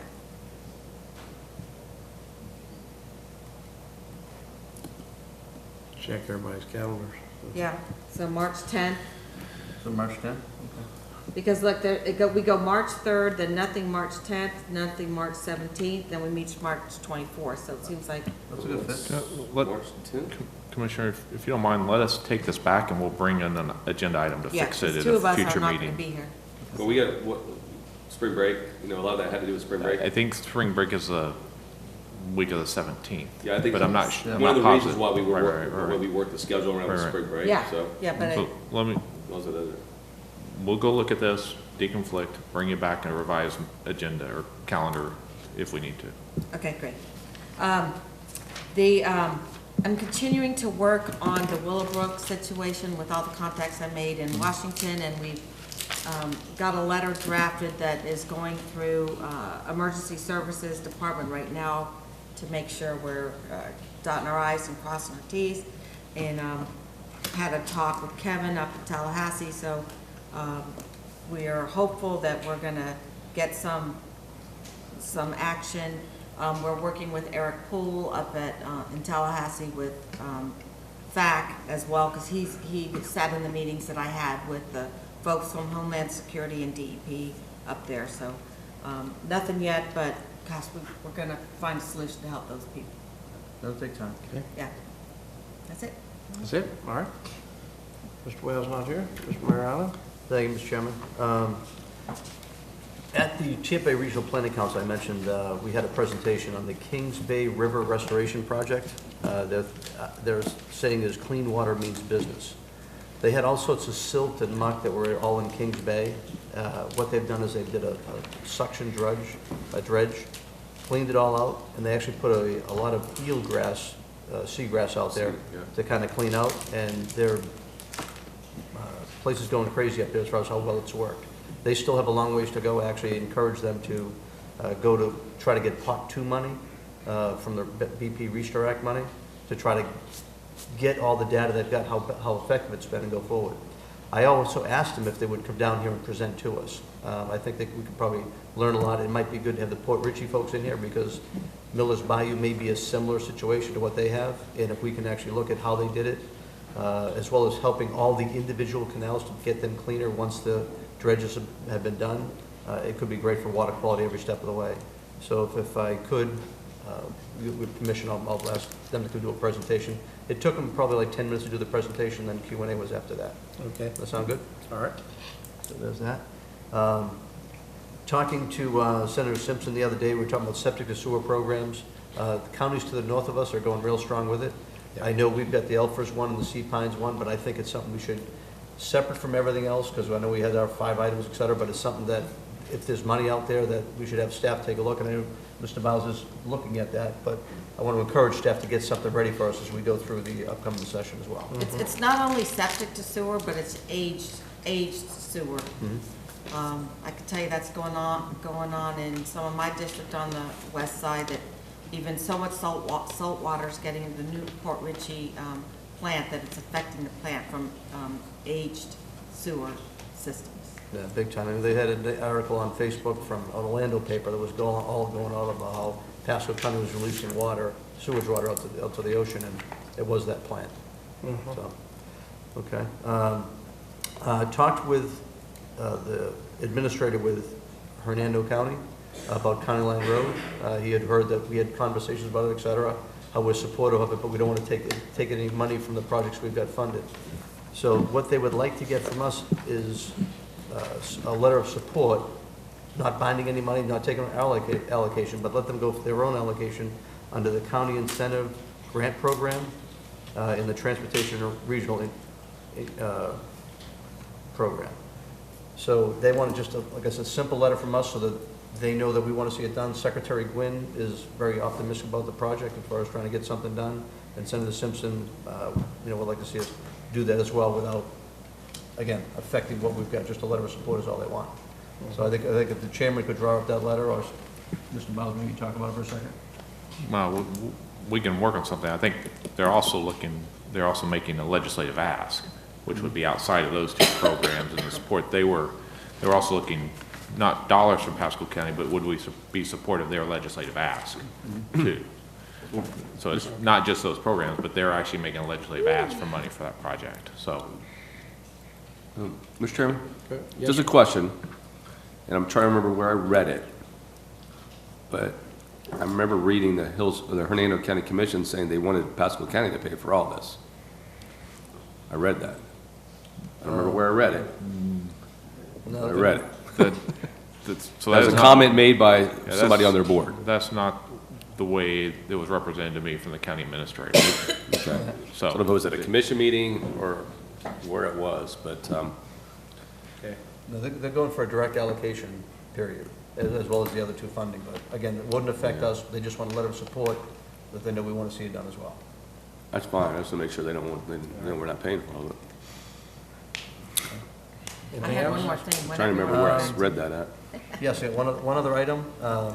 The Highlands up near Shady Hills, they had an HOA up there, and they had residents up there that were set up where you could only build regular residential homes, prohibiting mobile homes and manufactured homes. The residents came to meet with me. 3 of them were together with Denise Hernandez. They had a map of the whole area, all showing all the lots that were out there and how 4 people are like building mobile homes in the area and going against completely the character of the whole area. They could go out and go get signatures, get 75%, probably make this happen, or we could do a board initiated to just make it happen, to get them to the, and Jeff help me with this if I get it wrong, the AR1 Agricultural Residential District, which means that it would just make them be able to build regular homes, not the manufactured or mobile. I told them I was going to bring it before the board. I think it's a great thing to do to protect the area. They already have a restriction in the HOA right now? Well, the HOA is disintegrated, but the rule was in place where deed restriction was there where you can't do it. We just want to make sure people can't go around that. And if we do a board initiated, we can make it where we make a zoning where you can't build a mobile home out there. Sounds like we're doing the work of the HOA instead of the county commission. And the HOA is defunct. It's not in play. How did it go defunct? Probably funding like most of them. But, yeah, it's a lift on our part to do it, but it just simplifies the whole matter, lets the neighborhood So protect they itself. do away with the HOA and they ask the county commission to I don't know how be long. their HOA, I guess, but that doesn't make sense. No, I think what the commissioner is asking is there was a deed restriction that prohibited manufactured homes in this area. Right. The zoning classification that we've put on this property would allow manufactured homes or stick-built homes. There is a zoning classification that would prohibit the manufactured homes, which is AR1. I'm assuming that, and that's consistent with the lot sizes that are out there, and it would just guarantee the folks that are there that they get what they bought into. And it's something that you can do, a county-initiated rezone, or as the commissioner points out, your rules allow 75% of the neighbors to petition for it, for a change in zoning. To help a little bit too, as far as like the support that's out there, they've already got 168 people signatures that they want to see this happen. They've actually got a commitment for money for each one of them to make it happen as well, if they needed to go that way. Their goal is to get to the 75% number. I just, That's not 75%? No, that's like probably 25% at this point. But I'm actually going to a meeting, I think it's Wednesday, either tomorrow or the next day, we're gonna go to the VFW where they had a meeting before about this a couple of months ago. They're going door to door trying to make this happen. I know the support for it, and like I said, I'd rather just have us do it and then just take care of the situation to make it where the people that bought in that area, that knew what was gonna be there, we just protect that zoning to what the actual effect would be. Is that the best route to do, Mr. Steinsteiner? Or, I mean, if you don't have it 25% of, say, of the people speaking. Oh, they get 25 now. They're gonna go for 75. That's kind of what Denise wanted them to go do. But I'm just looking at the situation, so we should just go change it. So should they reach that 75% and then they can come to us with it? Well, obviously, the That's more. a majority. The more that they have. Right. Is an indication to the board that's what, you know, a county initiated rezone is, you're imposing a zoning condition on this area that the property owners are not asking for. I mean, that's what a county initiated rezoning is. So the more support you can get for that, the better. But your code basically says they don't have to have 100%. If they get to 75%, they can petition this board to make that change. And I would think we would wait before we do that till we get that kind of support from them. That's Because completely a policy. you might doing it for a policy small call group for of this people board. instead of the whole. Well, and again, if you want me to, I mean, if it would just take signatures to go do it, and then if I had, let's say, the board would kind of say to me that, okay, go get 75% and we'll do a board initiated, I can go that way. It would actually make it easier for them at a minimum, just so they don't have to go raise the money to go do all the stuff that we're gonna go do. So if that's what the board wants me to go get that, I mean, if you just want 51%, I'll go get that number. So whatever you want, whatever the board wants me to do, I wanna make it easier as I can for these people. To me, it's a simple thing to go do, it's the right thing to do. And right now, the deed restrictions that are in place are just solidifying that. All we're doing is saving a step for the people not having to go door to door. So that deed restriction's already there. The deed restriction's there, but somehow, and maybe Jeff, you can elaborate how they did it, but a couple of people were able to go around that and put some mobiles out there. Well, so they've got to, if the deed restriction is still there and valid, then it's, the only way to enforce it is for the individual neighbors to file suit. And obviously, that's an expensive. Okay, so that's all, so no one wanted to file suit, so all we're doing is we're just gonna make it where they'd have to come before us if they wanted to change it. As I've said to the board before, the building department doesn't enforce deed restrictions. So, you know, so somebody can come into your building department and ask for a permit that is inconsistent with the deed restrictions in their community. That can happen. So this would keep on going So on there's and on, no or we way- can I mean, stop there's- it? If they're there, it looks like we'd be looking at those when they came in for a permit. You wouldn't let them put a mobile home on a deed restricted, residential homes only. The building code only allows the building department to issue permits consistent with your ordinances and the building code. They can't look Not at, HOA. they can't look at Yeah. Okay, things I that are got you. outside. Yeah. So knowing that Okay. we need to go do this, I mean, what's the pleasure of the board? Do you want me to go get 51%, or are you comfortable that I've got enough support now? I got 168 right now with people even putting money into it to make it happen. I mean, I'll go for more if you want us to go for more. I'll go walk the neighborhood. What's the rest of the board think? Whatever county attorney thinks about it. County attorney's recommendation. This is a policy decision for the board. The county attorney's not Can't gonna turn that over to him. This is our decision. I mean, not his. you've got an ordinance provision.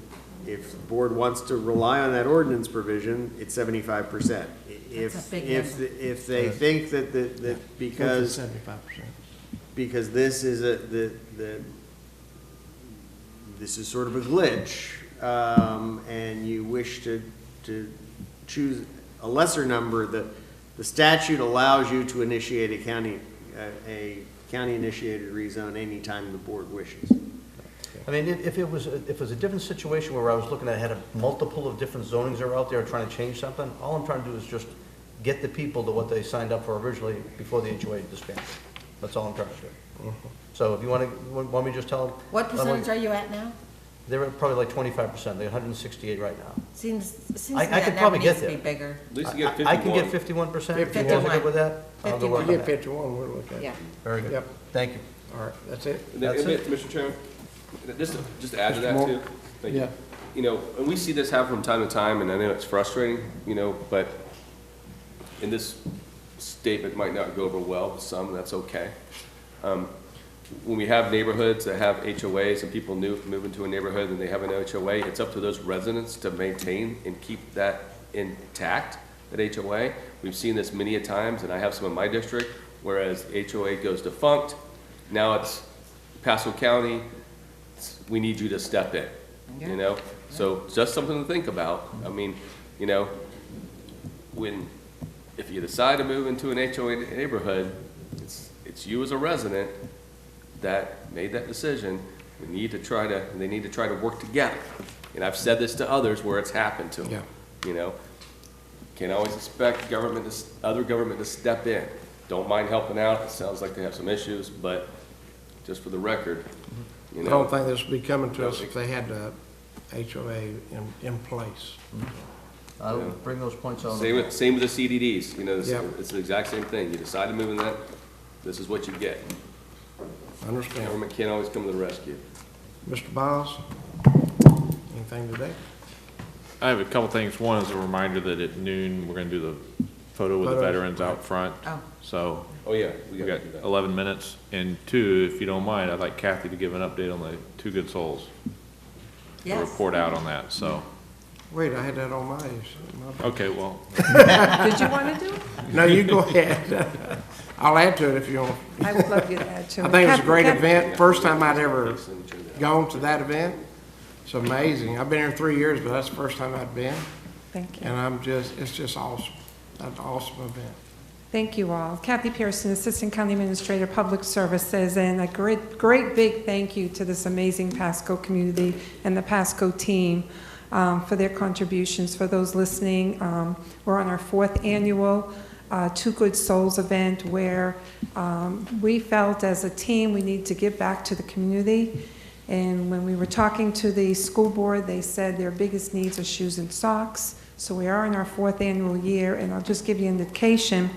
Last year, 2018, we collected a total of 2,200 shoes and 6,300 socks. For 2019, which was last week, 3,057 pairs of shoes and 13,285 pairs of socks. We have just made some students very, very proud and very happy, and it couldn't have happened without the great community that we have. And thank you to the constitutional officers that also pitched in this year. Also, Internal Services was our winner internally. They've won 3 out of the 4 years, so Eric and his group did a fine job. And the constitutional officers was property appraiser Gary Joyner won, and for the box decoration was our own Parks and Recreation. 2 years in a row? They did a splash pad with Yeah. water and all of that, so they did a super job. I think they had a heads up because they invited everybody in their department to come vote. And somehow they got off to go do that. They stretched the rules a wee bit too. So. Oh, there are no rules when it comes to the box. Let's let it be that way. But Bring it's your pretty- box. Pretty amazing that Kathy and I were talking about it afterwards, that if you figure $40 per pair of shoes, there's over $120,000 worth of shoes there. Just amazing. Excellent. And to see them there in a room, just filled up a room. And then afterwards, social workers went to work and gathered shoes going out to different kids that need those shoes. But And the I other, wanna- the other thing that was interesting was that she said the shoes are all given out by December. Yeah, by December 1st, all those shoes will be given out. Yep. I want to shout out to Tracy Razor from our Community Services Department and Brian Hoban, my program administrator for Public Services. They really headed this up with an amazing team. So thank you all, and we're looking forward to the 5th annual next October. Yep. You know that, Great event. well, the gentleman who came from the business community, I don't remember his name. I think he's in my district. Yes, it was he donated the 50 pairs of shoes. Yeah. and it's slipping my mind, but it was a retail place that he does online. Yes. Jacques Hakim. So What's his name? Jacques Hakim. Jacques Hakim. So he That's All right, here said, you go. Thank you. Oh, boy. Keith's Oh, got boy. the name. I think it was Jacques that said he went and stood outside of school. Was that him that said that? Oh, Jesse?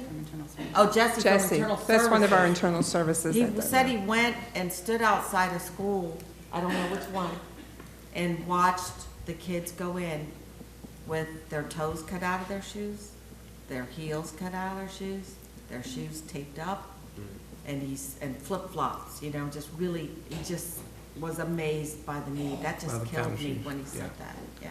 So one amazing. more thing, Keith came up to remind me, Parks and Recreation, on our staff appreciation day, very last minute, Oh, yeah. the team decided to do a dunk tank, and they raised over $500 just that day to buy shoes. And so Keith is asking for next year for all of you to join in and be part of the dunk tank. So I think we Wait a could minute. raise thousands. I kind of like the idea Was of what the Keith tax on that collector duct did. tape himself? or- Keith was absolutely in the dunk tank. I Okay. believe it was There's a Christina lot of that people I raised know the would like most to money, dunk, right? and we Christina? probably can't raise that Christina much raised the money. most money. Everybody wanted to dunk Put Christina. Oakley in there, you'll raise like $20,000. So wait, is he asking us to go in the dunk tank to raise Yeah, money that's for what his he's asking. department? Yes, ma'am, that's exactly what he's asking for. Don't you That's think what he's our, asking. our county commission Well, office it would should be, do something? we would put into the legislative administrative group, because that's the Yeah. group you're in, so, yes, ma'am. Get your own dunkers. Yeah, but thank you. It's all for a great cause. It's all for the kids, and I couldn't be more proud and humble to be part of this community. Thank you. All right, Mr. thanks, Chairman, Kathy. hey, Kathy, before you go, Kathy? I want to say, Tracy Razor, I'm glad I gave him up for you. 'cause you're doing a We great are job. too. But I tell Did you, a Parks good and Rec, job. they did a great job. I should have mentioned this in my reports, but they did a military appreciation with Parks and Rec. Yes. A nice ceremony at Veterans Park on Saturday morning. Did a great job there, too. Thank you. Thank you. That's Thanks, great. guys. Mr. Feinstein? I don't have anything, thank you. I have two things. You just gotta wait. I'm happy to be. Clerk? All right, I have a couple things. So Clerk Alvarez Souls regrets not being here today. She is up at the Capitol speaking to legislators about things that are important to Pasco citizens. We are trying, yes. Don't ask us for any more. And so the month of November, official records, we are offering to veterans their passport photo free when they come in for a passport application, so I wanted to mention that. And then a little piece of fun, so Queen Chasco, Lisa Shippey Gonzalez, or otherwise known as the AP supervisor in finance, is competing tonight and dancing with the Oh, that's local right, that's stars, right. along with Gus Bilirakis and others. We're going to cheer on if anyone else is going to be able to cheer on. So, Now, Ms. Starkey, you have something? Yes, I was reminded that my appointee to the Commission on the Status of Women had to resign because I think she took another job. So I have a new one lined up. It's Teresa Foster, the wife of Sean Foster. Oh, really? So I need a vote. Second. Okay. Got a motion and a second. All those in favor say aye. Aye. And Motion then passed. something else that I'm working on, and I don't even know if it's under our purview, but you might have heard that there was a second fatality of someone boating who hit a piling in the water. And we boat a lot, and actually this weekend, when we were at the Fort Lauderdale Boat Show, we bought this night vision camera that will help us see much better at night.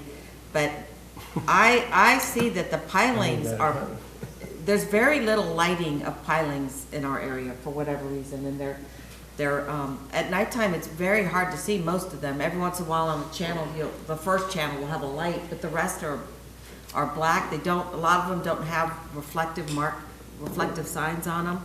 And I just want to look into how we can make sure that all our pilings have some kind of reflective fabric or coating or signs or something on them to protect our citizens, because it's very dark, and that's two that I know of, in the last That happens in 6 dark. years. You I gotta don't be remember extra when. careful in the night. Yeah, so we can help. I'm not saying let's put lights on all of them, but let's put something on them that helps them be more noticeable at night. That's good, yeah. I don't know if that's Coast Guard requirement or if it's us. Well, I don't believe you have a channel marker maintenance program. I think that, Yes, you do? Yes, sir. Okay. Yeah, Parks does that. Okay, so let's see what kind of material Maybe we check can it out wrap and on see, those. possibly check out, Keith, where that happened and see what the issue is out there. But the intercoastal would not be your responsibility. Right. No, but some, Okay. anyway, All right. there's a bunch of golf I have a couple of things today. Last week, Andy Taylor, he reminded me yesterday that I actually helped change the landscape of the county because I was laying sod. And is Tracy over there? She's a little hot. She is. Can you put a picture of it?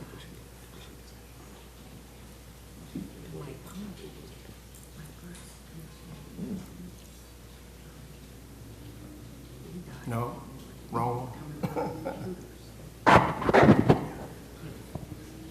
Actually, I was laying sod. I was laying sod last week.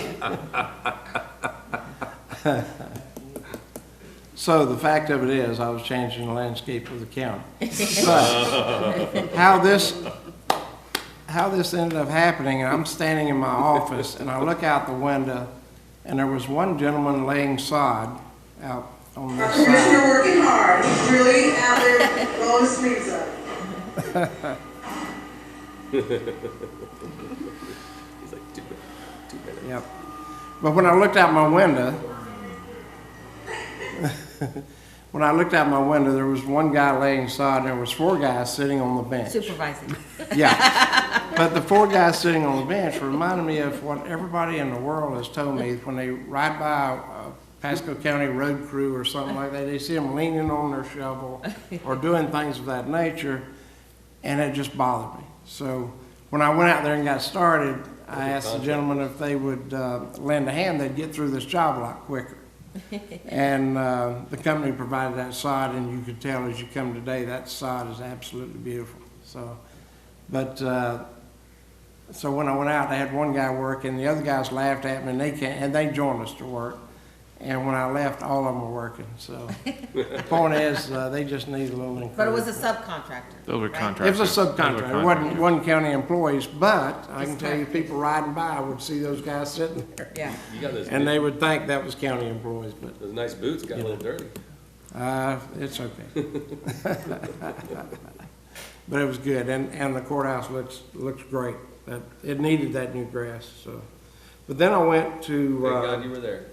Then I went last Friday over to, because we always talk about libraries and how, to me, how important the libraries are and how the people that go to libraries, just families, kids, seniors, all the people. When I was running for election 3 years ago, I had a lady come walking out of on Collier Parkway, the library, and she says, "Make sure you take care of our libraries."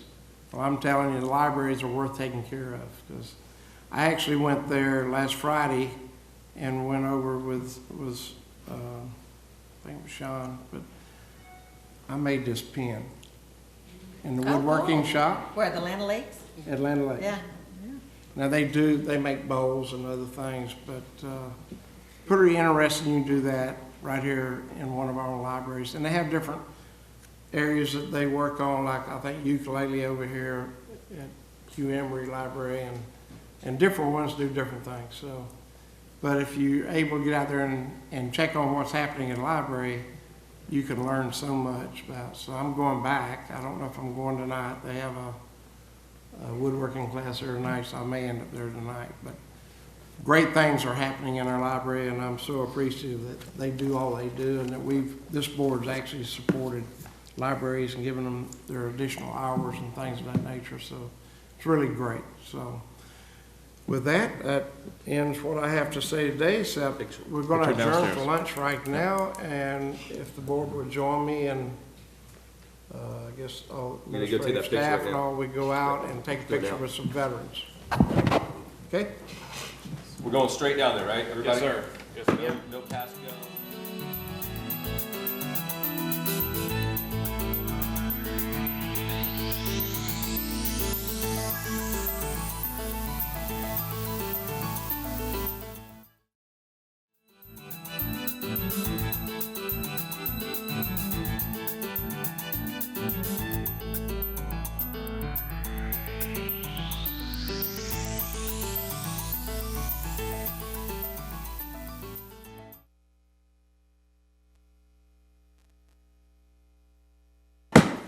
Good afternoon, everyone. I would like to call back to order the Pasco County Board of County Commission meeting of November 5th, 2019. I would like to remind everyone present, please silence all electronic devices. This time we will do public hearings. P1, ordinance.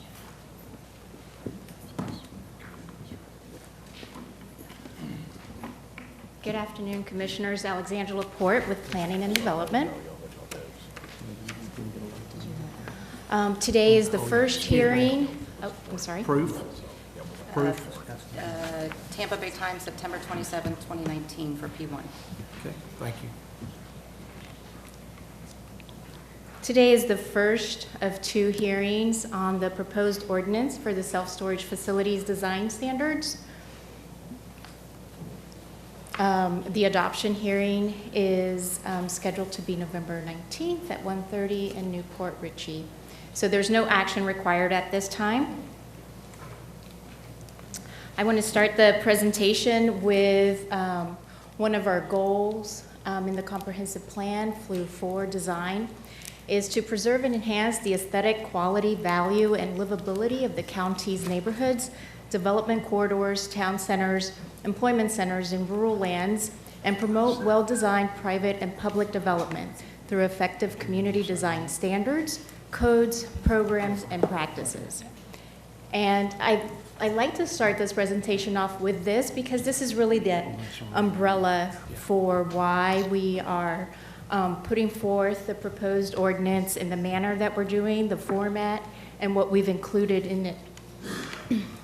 On October 24th, the local planning agency forwarded this proposal to you without a recommendation because the lack of recommendation is due to the fact that the LPA was unable to reach a consensus regarding the geographic applicability of Section 1105.5 General Design Standards. So they thought that there wasn't a consensus on whether that should apply across the county or just to the corridor, the parcels located along the corridor. The LPA, however, did approve the following amendment recommendations, and that was to add the Suncoast Highway and I-75 to the transit corridor designation to the extent of the urban service area, to amend the mobility fee description to say that it will apply to building permits issued after December 27th of 2019, which is the effective date. You need 90 days from the time of adoption. The other recommendation was to change North 41 corridor and the portion of East 52 between US 41 and the Suncoast Highway to be part of the redevelopment corridor instead of what was previously described as more of the scenic and natural landscape corridor. And also to amend, there was an error here to Section 1105.5E3 to read, the transit corridor setback shall be reduced if the additional uses occupies no less than 50% of the ground floor of the principal building.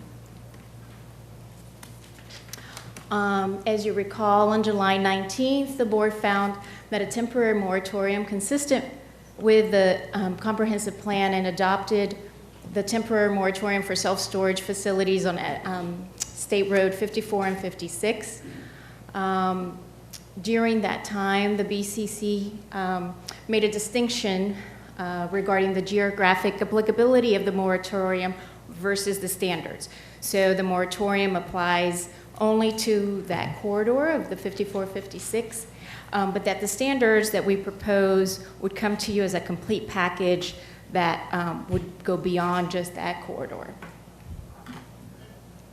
PDD, during this time of the moratorium, researched extensively local and national examples for other self-storage standards, dimensions used. We also looked at the dimensions that have been currently used for self-storage facilities built in Pasco County. And we also gathered input from various stakeholders and citizens from across the county through a visual preference survey on commercial development and self-storage specific. We calibrated these, all of this input to ensure that it would be consistent with the comprehensive policies, and I've listed here all the policies that we are addressing with our new standard. The first round of stakeholder meetings and survey occurred throughout the month of August and September of 2019. The stakeholders were comprised of both internal and external professionals in the field of engineering and land use attorneys, and of course, the citizens by way of the visual preference survey.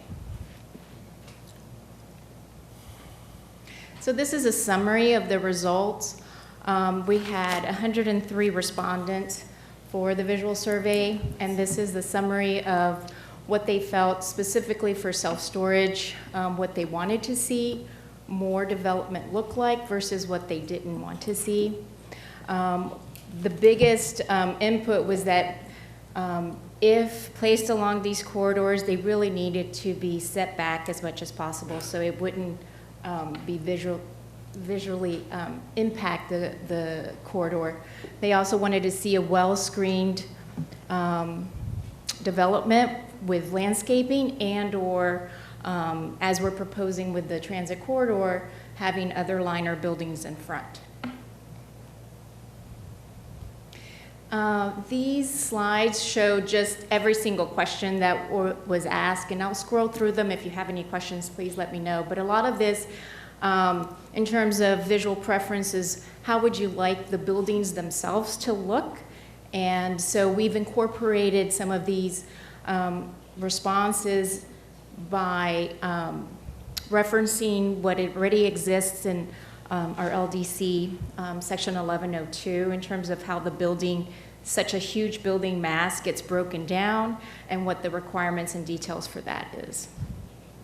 So you get more images like the top and less from the bottom. Although on the bottom, I must say, it is an adaptive reuse, so that is something that we would like to encourage. But if it's a new development, landscaping? I'm sorry. Where's the landscaping? That looks horrible. Well, this there's a table in terms of the adaptive reuse and redevelopment that triggers that landscape component. It hasn't it triggered it here, but it hasn't been put in. Yes. That looks third world to me. They're still in the construction. So here are some of the stakeholder input concerns that we got that have been addressed through the various iterations and refinement of this proposal. If you'll recall, there was a request to continue this item from the October 24th hearing for the exclusive purpose of going back to the stakeholders, incorporating more of their comments, and refining the proposed ordinance. And that's what you see here today. So the proposed ordinance sets up what's already being done by the industry across the country. It also looked at other examples and calibrated those findings to the development patterns in Pasco. In many cases, these standards that we're proposing are less restrictive than other jurisdictions when they have proposed standards for this use. There are 5 key elements that our ordinance proposes: a new format. So this format that we're proposing is following best practice, that it incorporates more graphics and has less text. It is the first section of the code to have this format, and we recognize it. But in the ordinance, we're also proposing that subsequent new sections of the code start following the same format. Mr. Chairman? Mr. Moore? Question. On 5, freestanding recreational Yes. vehicle boat, and we had that discussion. I want to make sure that that wasn't pulled out when people want to have boat storage and RV storage. That's still a need in the area. Yes. Just reviewing some of it, that portion. Just tell me if I'm incorrect on this or not. I apologize. I just had it and I just lost it. Got my iPad, so I'm looking on my phone. In the ordinance, does it say you can't have covered or open boat parking? for the transit corridors only. So those are the most valuable corridor that we've identified. No, I- It's, oh, yes, so the open type of RV storage, that's just like an open yard, or ones just with a simple shed, we're proposing not be allowed. The ones that are semi-enclosed and fully enclosed, that would be fine. And again, those are just for the parcels right on the corridor, so if you're off the corridor, then all of those 4 types would. Well, I think if you do it, and well, let me jump in on that one though. If you do it behind the building, you're not going to see it from the corridor. So if it's in the rear of the facility. Oh, not acting as a primary freestanding, as part of an accessory use, yes, behind the primary structure is absolutely fine. Okay. Okay, I thought that was right. Yes, so this is specifically when it's just that use, not a mini warehouse Okay. Just want to double check. facility again. Now, right before this slide, you went back in October, was it, and heard from other stakeholders? Yes. Because I'm curious, because the 75-foot setback, I've heard a lot the last few days. It makes me think they didn't reach out to you like they should have, or to So the get a feel 75 for what that's going to look like. And Sure, the 75-foot setback, when we discussed it with the stakeholders, primarily the engineers that have done this type of work, not only in Pasco but in other areas, felt that that would be a really good minimum in order to accommodate future right-of-way improvements, as well as when utilities come through. So you still preserve that scenic quality of the natural landscape and topography. If we do something less, that might not necessarily accommodate those functions, so we kept it at 75. Other examples that we've seen has a much larger, other areas in Florida that have a scenic type standards and corridors, they're 90 to 100 feet from that corridor to keep that preserved visual view shed. Okay. So between now and the next time we hear this for the vote and all, they'll have a chance to put some further information in if they have questions about that 75 feet or the way some of this other looks. I mean, because it seems like there's some misunderstanding about what that'll look like in the future, so. Okay. And I think one of the ways we've addressed that is that we've refined the ordinance to consider the height, the unlimited height, when the 52 corridor crosses the urban service area. So at that point, that setback gets offset by the ability to go higher. Uh-huh. Yeah, Commissioner. And this area we're talking about on 52, which would be west of 41 but east of the Sun Coast, that's the area we're talking about for this ordinance? Mm-hmm. And I can show it on the map. Not east of 41 on 52 that way, but There's east of 41, that whole segment, and there's a small segment just west, and I can show that on the. Hey, Commissioner, she's got more slides, and part of that Oh. question Oh, will yes. be All right. part of one of her slides talks about that. yeah, okay. Let's see. We've identified the 3 corridors, North 41, East 52, the redevelopment corridor, and transit corridors. Again, the general standards apply to all parcels on the corridor as well as off the corridors. And those are just, a lot of them are performance standards. They introduce clear definitions of the accessory uses and where they're allowed, and some of the building standards from 1102. So these are some examples of formatting from different jurisdictions in terms of the visual of the codes.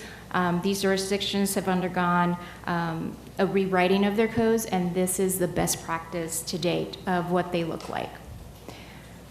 So we're following in the same kind of pattern here. So when we looked at in terms of defining the corridors and the applicability, we started off with understanding where C1 and C2 zoning districts were located, and those are all indicated in red. They fall along our major corridors.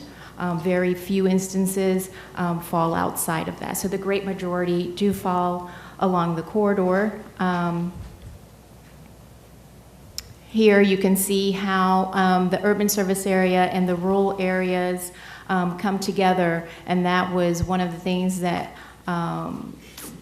helped us define better what that 52, East 52 and North 41 corridor, how it would look like. And this is the map that's been refined since the Planning Commission hearing. Oh, there it is. So this includes that addition of the Suncoast and the 75 corridor to be part of the transit corridor standards. The purpose for the standards of the North 41 and East 42 corridor is to protect and preserve the view sheds and retain the existing natural landscape and topography as much as possible for those parcels that have the frontage on that corridor. For the redevelopment corridor, we really want to support the development of adaptive reuse, and that is contextually appropriate for the surrounding communities. As you can see here, it takes various forms, but certainly allowing for standards that recognize the unique characteristics of these corridors with minimal setbacks and/or flexibility for an encouragement of the adaptive reuse is really big. Can you just, for clarification, please describe for everyone what adaptive reuse is? Because that's a final term. Oh, certainly. Some people may not know. Adaptive reuse is when you come in into an existing building already that was a different use, and you come in and you change that use. So in the case of a Kmart or Service Merchandise, clearly a different function, and now U-Haul or any other self-storage type uses can use those large buildings for their new purpose. And it's great because you can reorganize the surface parking lot in front for your accessory use and potentially still leave out parcel availability for new businesses to come in front if you do, if there's enough space. And the transit corridor, certainly the purpose of these standards were to accommodate employment generating uses to come in the front. The examples that that Commissioner Moore had cited were very much at the forefront of what these standards represent in terms of allowing for the liner building to come in front. The self-storage is in the pink and it's behind, set back. In the examples that we saw, that would be what you might have qualified as like the second tier parcel, or 2 parcels removed from the corridor. We have incentivized that it be a multi-use or mixed-use building by saying that you don't have to set yourself back 200 feet from the corridor if you include active ground floor use space and you activate that corridor like we would like it to be. So you can move yourself right up and still be a self-storage if you have that function on the ground floor. And then the general design standards, again, the building portion of it, as identified, references and summarizes specific sections of 1102 that we already use to review large-scale retail and commercial buildings. So when the average self-storage building is 90,000 square feet, it is a rather imposing building, and we're applying those same standards of review in terms of the building structure and massing to self-storage. We've denoted, again, what I said, the multi-use standards, and that setback incentive if you activate the ground floor with uses that generate more employment. We've reduced the parking requirements. Previously, it was 1 per 1,000 square feet. So again, 90,000 square foot buildings, everyone was coming in for alternative standards. So we did away with that and just incorporated it into the standards. We defined accessory uses, and then we created the new permitted principal use of the freestanding recreational boat storage, which did not exist before. It was under the umbrella of the mini warehouse. So it was just by interpretation on, what standards would get applied to it. But now that has been pulled and it has its own definition as well as standards. Someone have a white car, a little white SUV, parked on the side over here? Okay, someone's car is going off. And this summarizes specifically the freestanding RV boat storage. We've maintained it as a special exception in C1. It is now a permitted principal use in C2. We've only done the prohibition on the open and covered boat and RV storage along the transit corridor. And then we essentially kept the visual screen requirements as previously in the LDC and made just some tweaks in terms of chain link fence and things like that. But otherwise, and with that, I do have an update on the mobility fee study that was being completed. It was finished last week. The average trip was 9.47 per acre, so the unit of measurement will be acres and not square footage. And staff and consultants are working right now to update the spreadsheet with the fee structure, and that should be completed next week. So by the time we see you again November 19th, we should have all those numbers populated. Are you going to go over this visual preference survey, the other parts at someday, or are you doing it today, or? It's interesting. Would you like me to, or? Yeah, because something big got pulled off, so we have time.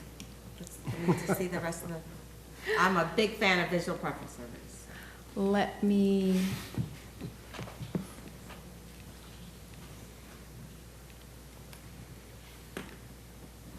And I think in your packet, I'll have to unhide the slides. I think in your packet, I showed you all the questions that we asked regarding commercial development in general. So briefly, it talked about how you like the buildings to be, how you'd like the buildings to interact with each other. Do you want to see parking as the dominant feature? Where would parking be located? How do you like to move about the development? Is it through parking lots, or is it with sidewalks and well-defined pedestrian spaces? And I have people commenting on that discussion to me with the new development at 54 and Little, because it's not created for any kind of pedestrian activity at all. Unfortunate when you walk from one place to another, you have to go in between the cars, and it wasn't really thought out to be very pedestrian friendly or safe, frankly. And we wanted to understand what the Pasco citizens would like to see develop. So again, like the parking locations, where do you prefer? Do you prefer large parking lots in front of buildings? Do you prefer them to be limited, less prominent visually, or would you like to park on the street? The types of sidewalks you prefer. Do you have to kind of meander your way through surface parking lots? A little bit more connected from the building front to the street itself, but still it's not quite pedestrian friendly. without trees or anything like that? Or would you like to see something that's more pedestrian-friendly and comfortable walk? Those two scenarios were also ones that you could choose. Oops, I'm going backwards. The other question that we asked was how important was the convenience of parking. So a lot of times you have development that says, well, you have to have parking right in front of my door, and the majority of the respondents said, well, I'd like to park once and be able to walk and get to everything that I need and not have to go great lengths or have to get in my car to go to the next store. Which type of building from a design perspective do you prefer? Something that has less nondescript design, or standalone buildings that are, start to add a mix of materials? Do you like to have commercial buildings that have a more unified, coherent, or consistent building character, and each store has its unique storefront? Or do you prefer dominant, what we call like a brand-specific building design? And the overwhelming respondents said that they'd like to have this unified while allowing for each individual store to have its own design. Nancy, I think that's it. Okay. Any other questions?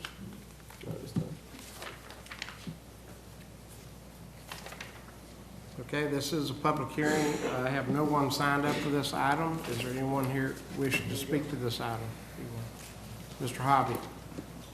Mr. Chairman, I'll be brief. I have been in contact with Mr. Pitos today. Sure, Clark Hobby, Hobby and Hobby, PA 109 North Brush Street, Tampa, Florida. Have been in contact with Mr. Pitos about some concerns that I have, and I think other consultants have, about the draft ordinance. We did have a meeting with staff 3-4 months ago, but I had not seen the draft until last week. And one of our clients, and part of this has been brought up by this client, who owns 5 mini storage facilities in the county and doesn't really build some of the newer stuff, and has some redevelopment sites in Zephyr Hills, and we want to make sure that if we have a casualty or something like that, that we're not going to have to demo everything that we already have mortgage loans on, and that we can rebuild what we have.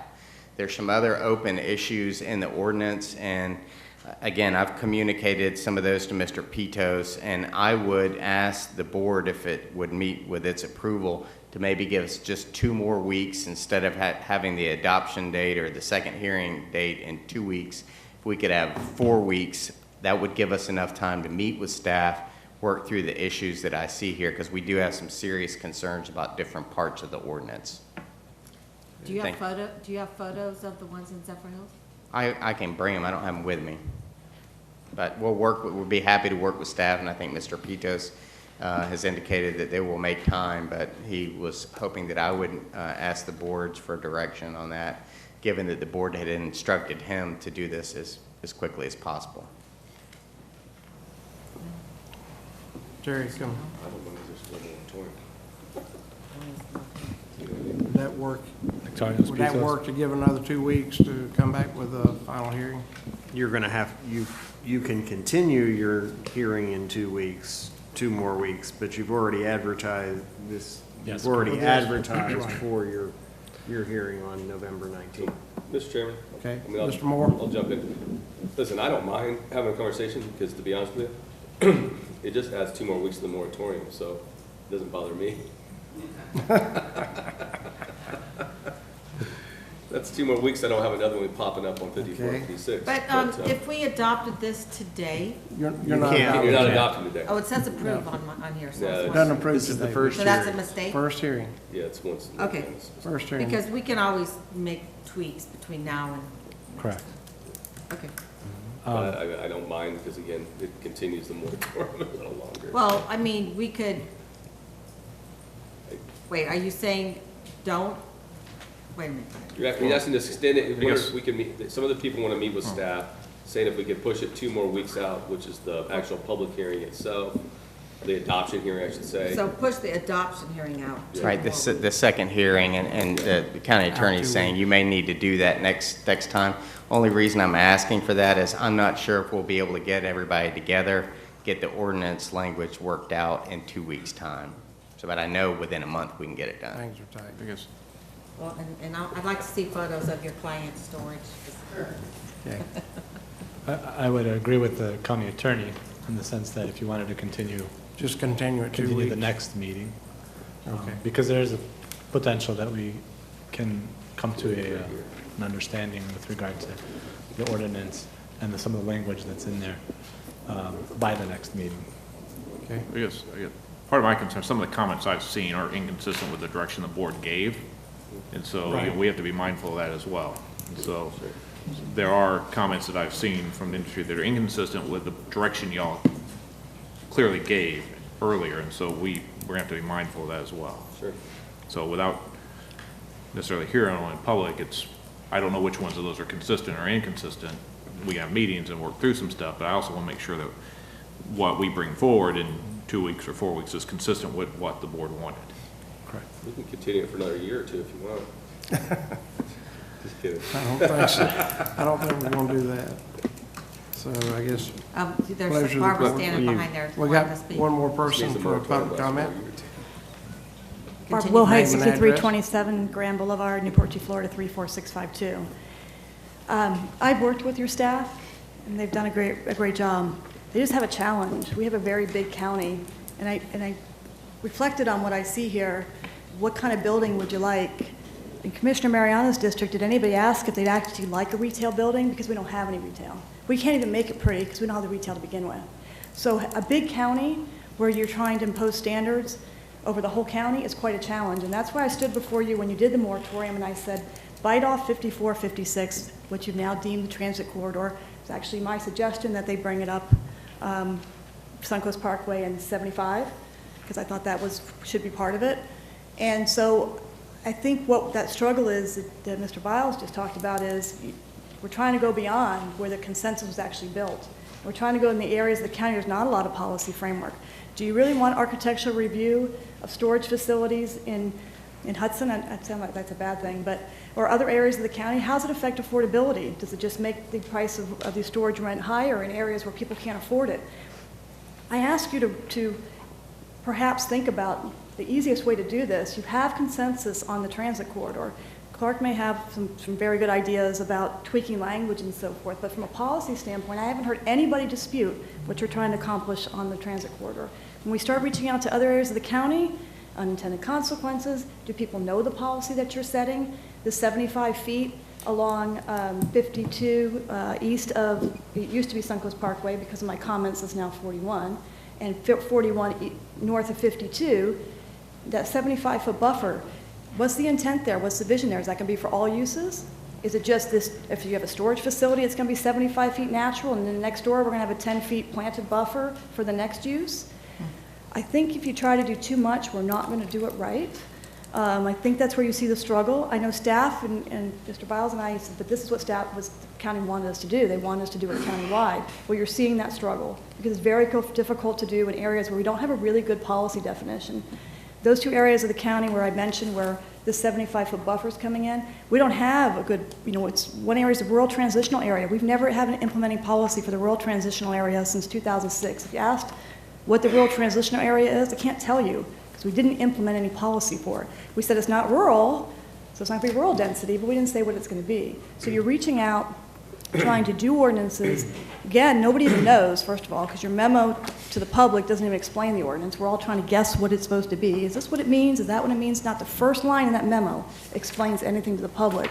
And setting new policy for 75-foot buffers on parts of the county buried in a storage ordinance where nobody would ever know to see it.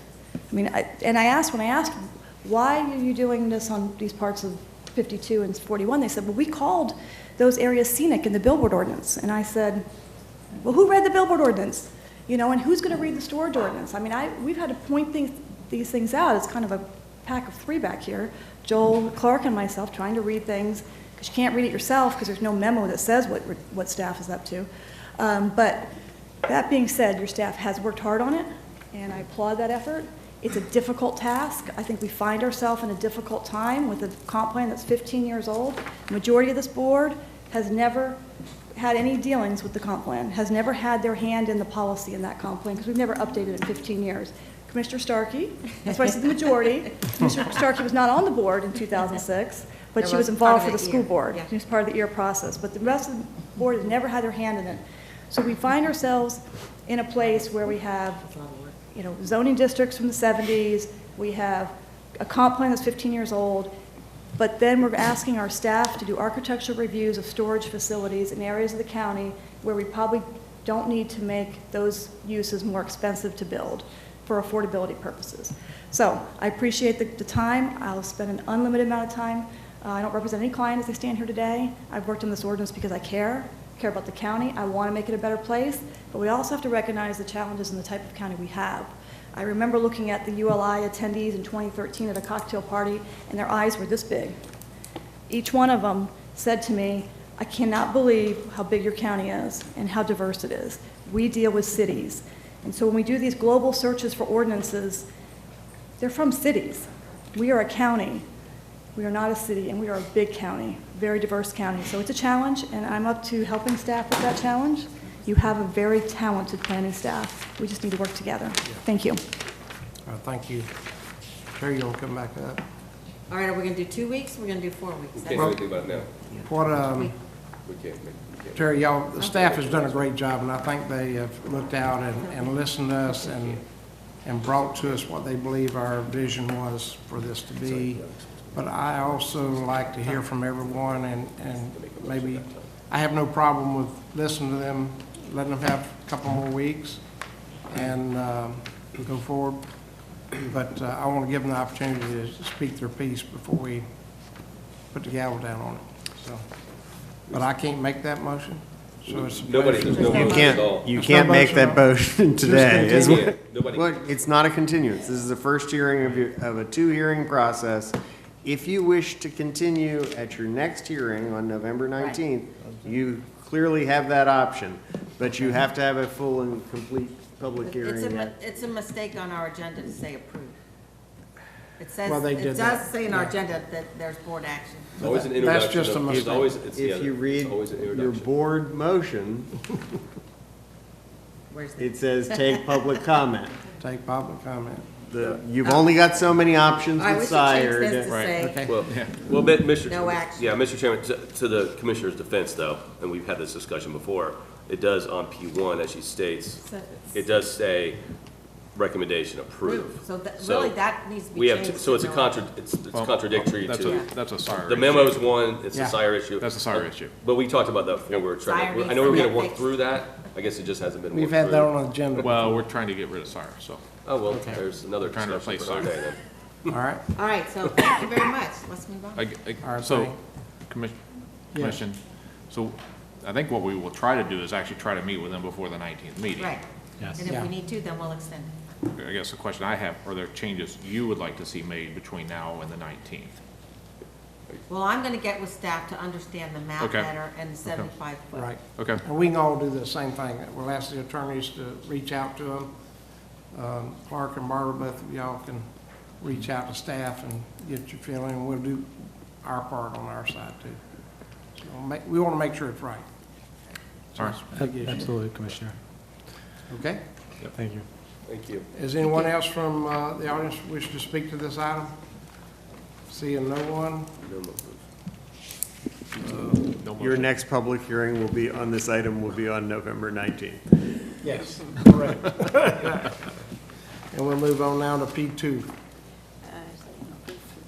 Proof. So yes. proof of publication, Tampa Bay Times, August 9th, 2019.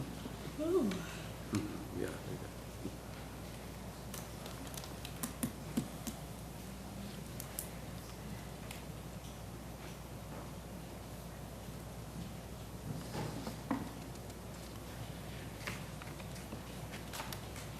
Down, Tracy, down.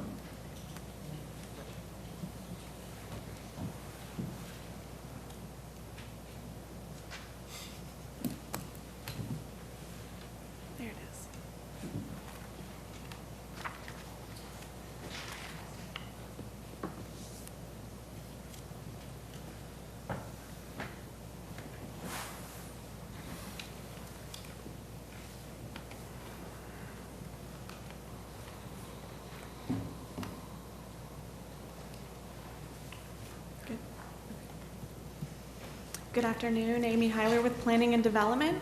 Item P2 is PDD 20-0041, a large-scale comprehensive plan amendment. This is the adoption hearing for CPAL 1907 Paul Materials. I will read the ordinance into record. An ordinance amending the Pasco County Comprehensive Plan, providing for a large-scale comprehensive plan amendment to the future land use maps, map 2-15 and sheet 24, changing from IL Industrial Light to PD Plan Development on approximately 65.71 acres of real property located on the north side of State Road 52, approximately 350 feet east of Giddens Road, and a text amendment creating subarea policy FLU 7.1.52 Paul Materials, and a map amendment to the future land use map 2-9, adding subarea 2-952 Paul Materials, providing for a repealer, severability, and effective date. So the proposal is to allow for retail, commercial, office, and light industrial uses, as well as the addition of a rock crusher and fire incinerator on site. The amendment, as stated, was a FLU amendment from IL to PD, and it's also creating subarea policy 7152 Paul Materials. There is a rezoning petition alongside this, 7352 Paul Materials MPUD. The amendment is consistent with the following comprehensive plan policies, and it's located in the central market area. As you see, the site is located on 52 west of US 41 east of 589. And here is your existing zoning. As you see, it will be consistent with the once the MPUD is adopted. Mr. Chair, just for the record, that's Commission Mr. District Moore? 1, not 2. Apologies for that. Yeah, I can just change for that. the record. Thank you. So with that, we do recommend the Board of County Commissioners find the amendment consistent with the comprehensive plan and adopt by roll call vote. I'd be happy to answer any questions if you have any. Okay. I have no one signed up to speak to this item. Does anyone in the audience wish to speak to P2? Seeing no one, This is a roll call vote. it's a roll call vote. We have to have a motion. I have a question. Will the rock crusher be in the front of the property or in the back of the property? So we have imposed heavy conditions on where the locations of the rock crusher and the fire incinerator are with respect to the residential and the wetlands. So it will be in the back of the property, 500 feet from the wetland, or 500 feet from the residential component, and 100 feet or 50 feet from the wetland that's going to be protected. Okay, I saw the 500 feet from residential, but I didn't catch that it couldn't be along the 52 frontage. So that'll be further defined in the MPUD. So this is just the comprehensive plan. Okay. Pleasure of the board. I'll move to approve. Roll call. Second. I have a motion and a second. Roll call vote. District 2, Commissioner Aye. Mike. District 3, Commissioner Catherine Starkey. Aye. District 4, Commissioner Mike Wells. District 5, Commissioner Jack Mariano. Aye. District 1, Chairman Ron Oakley. Aye. Motion passed. This time we would move, I'm going to move P3 back to be heard right before P9. And we need procedures. There are two rezoning agendas, regular and consent. Staff will present each application to the Board of County Commissioners. If staff or Planning Commission has recommended approval and there's no opposition, the application will be considered by the board without further presentation. If staff or Planning Commission has recommended denial, or if there is opposition to the application, the applicant will be given 5 minutes for presentation. The opposition will be given 3 minutes for each individual or 5 minutes for a group representative, and the applicant will be given 3 minutes for rebuttal.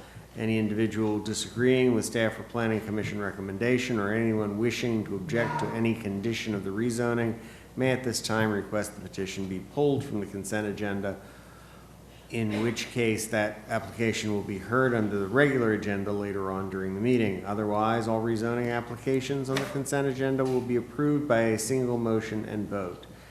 If you wish to speak to any petition, please give your name and address and whether or not you've been sworn for the record. These are quasi-judicial public hearings. The law in Florida is that mere public support or opposition of an application is insufficient for this board to take action. Please limit your comments to those criteria found within the board's land development code. Madam Clerk, would you like to swear them in? If anyone who's here to speak to P4 through P9, please stand and raise your right hand. Repeat after me. Now, do you swear or affirm the testimony you're about to give is the truth, so help you God? Thank you. P4. Denise Hernandez, Planning and Development. Not sure if you want me to go to P10, which is a withdrawn item first. Should I do that one? Do what now? You can do P10, since that one's not going to be heard today. Okay. So item P10 is PDD 20-0064. Do you want to do the proof? Yeah, proof. So, I thought we weren't being P10, heard. Tampa Bay Times, July 26, 2019. P10 PDD 20-0064 in the name of Arthur Giandori D. Vizzi for a private skeet shooting range in an AC agricultural district. This item has been withdrawn by the applicant. Okay. P4. Mr. Chairman, can I ask a question? Oh, yes. Just curious. They've withdrawn, so they would have to start a process again to reapply? Yes. Okay. So we could only assume that this is done, at least for now? At this point, that's what you have to assume, is that they have given up their quest for entitlements. Okay. So anything, and you don't have to answer this. Do you want to say it? Well, but it's a question though. So if anything takes place at that site now that they were applying for the permit for, that is being done illegally? It would be a matter for code compliance to address. Yeah. Okay. All right, that answers the question. All right. Okay. Let me know. Thanks. Okay. P4, did you already give? Proof on P4, Tampa Bay Times, September 27, 2019. Item P4 is PDD 27437 in the name of Amanda M. Bray, also known as Simmons. It's for a change in zoning from an RMH mobile home district to an AR agricultural residential district. This comes to you with a recommendation of approval from both the Planning Commission and the Planning and Development Department. I have no one signed up for this, to speak for this item. Is there anyone in the audience wish to speak to P4? Seeing no one, it will remain on consent. P5. Tampa Bay Times, September 27, 2019. Item P5 is PDD 27444. It's 7 Oaks Master Plan Unit Development District. This is for a modification. Specialty Malls of Tampa, Inc. Substantial modification to the currently approved Master Plan Unit Development District Master Plan and conditions of approval to allow an additional use, which is that of a brewery. This comes to you with a recommendation of approval with conditions from the Planning and Development Department and the Planning Commission. Okay. I have no one signed up for P5 to speak. Is there anyone in the audience wish to speak to P5? Seeing no one, let it remain on consent. Okay. P6. P6. Tampa Bay Times, September 27, 2019. Item P6 is PDD 20CU03 in the name of Pasco Ranch, Inc., Blaze Pizza. It's for the sale of alcoholic beverages, beer and wine only on premises consumption in conjunction with the operation of a restaurant with outside seating and sales of alcoholic beverages on a patio in a master plan unit development district. This comes to you with a recommendation of approval with conditions from the Planning and Development Department and the Planning Commission. I have no one signed up to speak for P6. Does anyone in the audience wish to speak to P6? Seeing no one, let it remain on consent. P7, proof. Tampa Bay Times, October 11, 2019. Item P7 is PDD 200038. On this item, this is a transmittal for a large-scale comprehensive plan amendment, CPAL 1915, for 54 crossings. Today, we're asking you to authorize that transmittal to the Department of Economic Opportunity and other reviewing agencies for a change in the large-scale maps 2-15 and sheet 20, changing from Res 3, residential 3 dwelling units per gross acre, to OF office.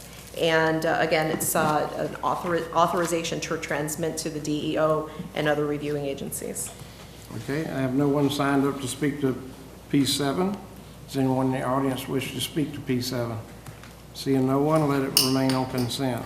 P8, proof. Tampa Bay Times, October 2nd, 2019.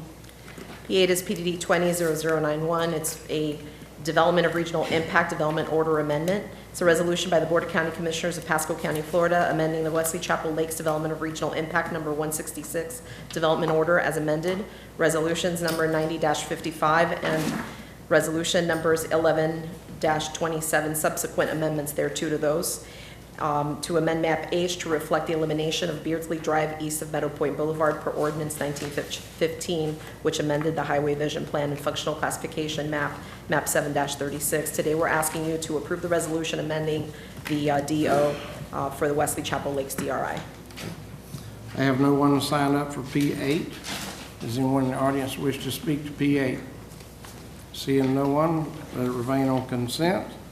And the pleasure of the board on consent items. I got a motion and a second. I'd like to make one comment, too.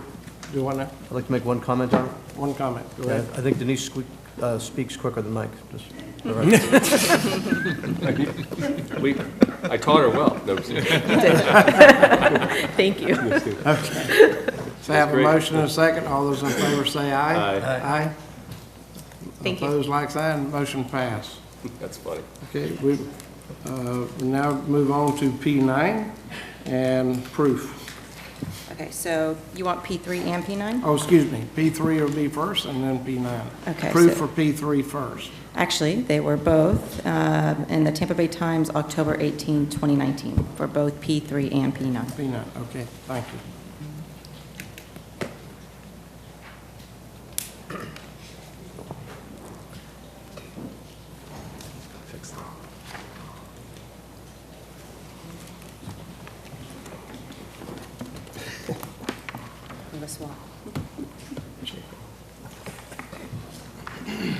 David showing us.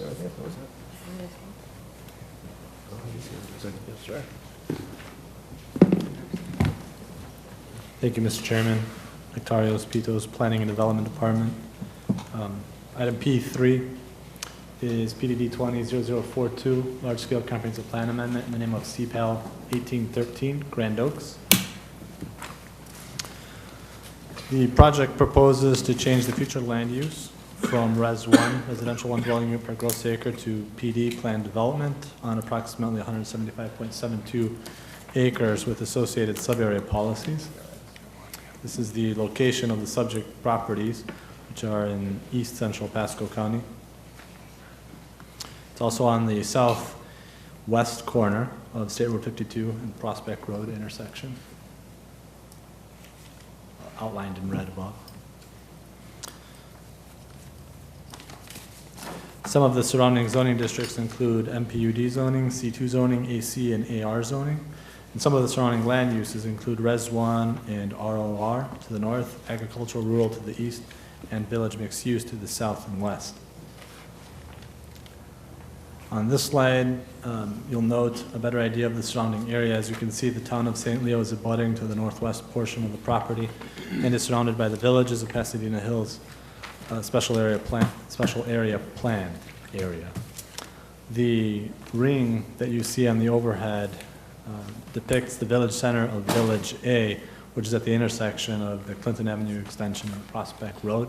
That's important to note that the proposed project is not within the VOPH boundaries, the Village of Pasadena Hills. It's only surrounded by it, and that Village A is only on the east side of Prospect Road. Again, the project proposes a flue change from Res 1 to PD on undeveloped and vacant land. These are the maps that we will be amending, depicting the Res 1 flue here on this map, and then the PD flue on this map. As previously mentioned, the proposed PD flue has associated sub-area policies. The sub-area policies require any future rezoning amendments to be an MPUD, and it discusses the minimization of visual intrusion of development by utilizing existing vegetation as landscaping. It also encourages a development transition away from the intersection of Clinton Avenue extension and Prospect Road, and providing bike and pedestrian connectivity to existing and planned trails.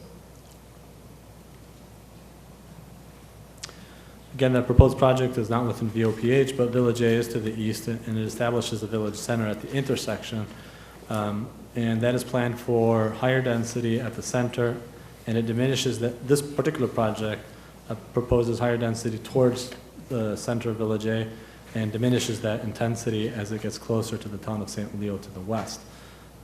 With the maximum 900 dwelling units, that would result in a density of about 5.06 dwelling units per gross acre, which is appropriate given the surrounding village densities that can allow between 4 to 10 dwelling units per gross acre within the villages of Pasadena Hills.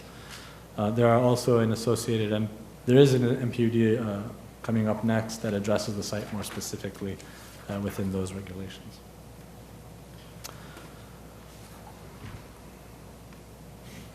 This is again showing where Village A is located and the surrounding densities around the subject property between 4 to 10 dwelling units per acre, and the subject site being at about 5.06.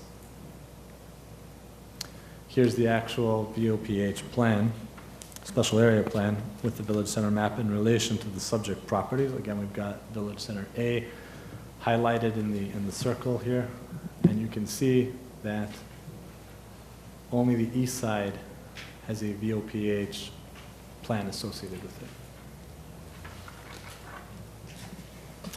The transportation needs assessment showed the study area would operate at an acceptable level of service with the proposed development.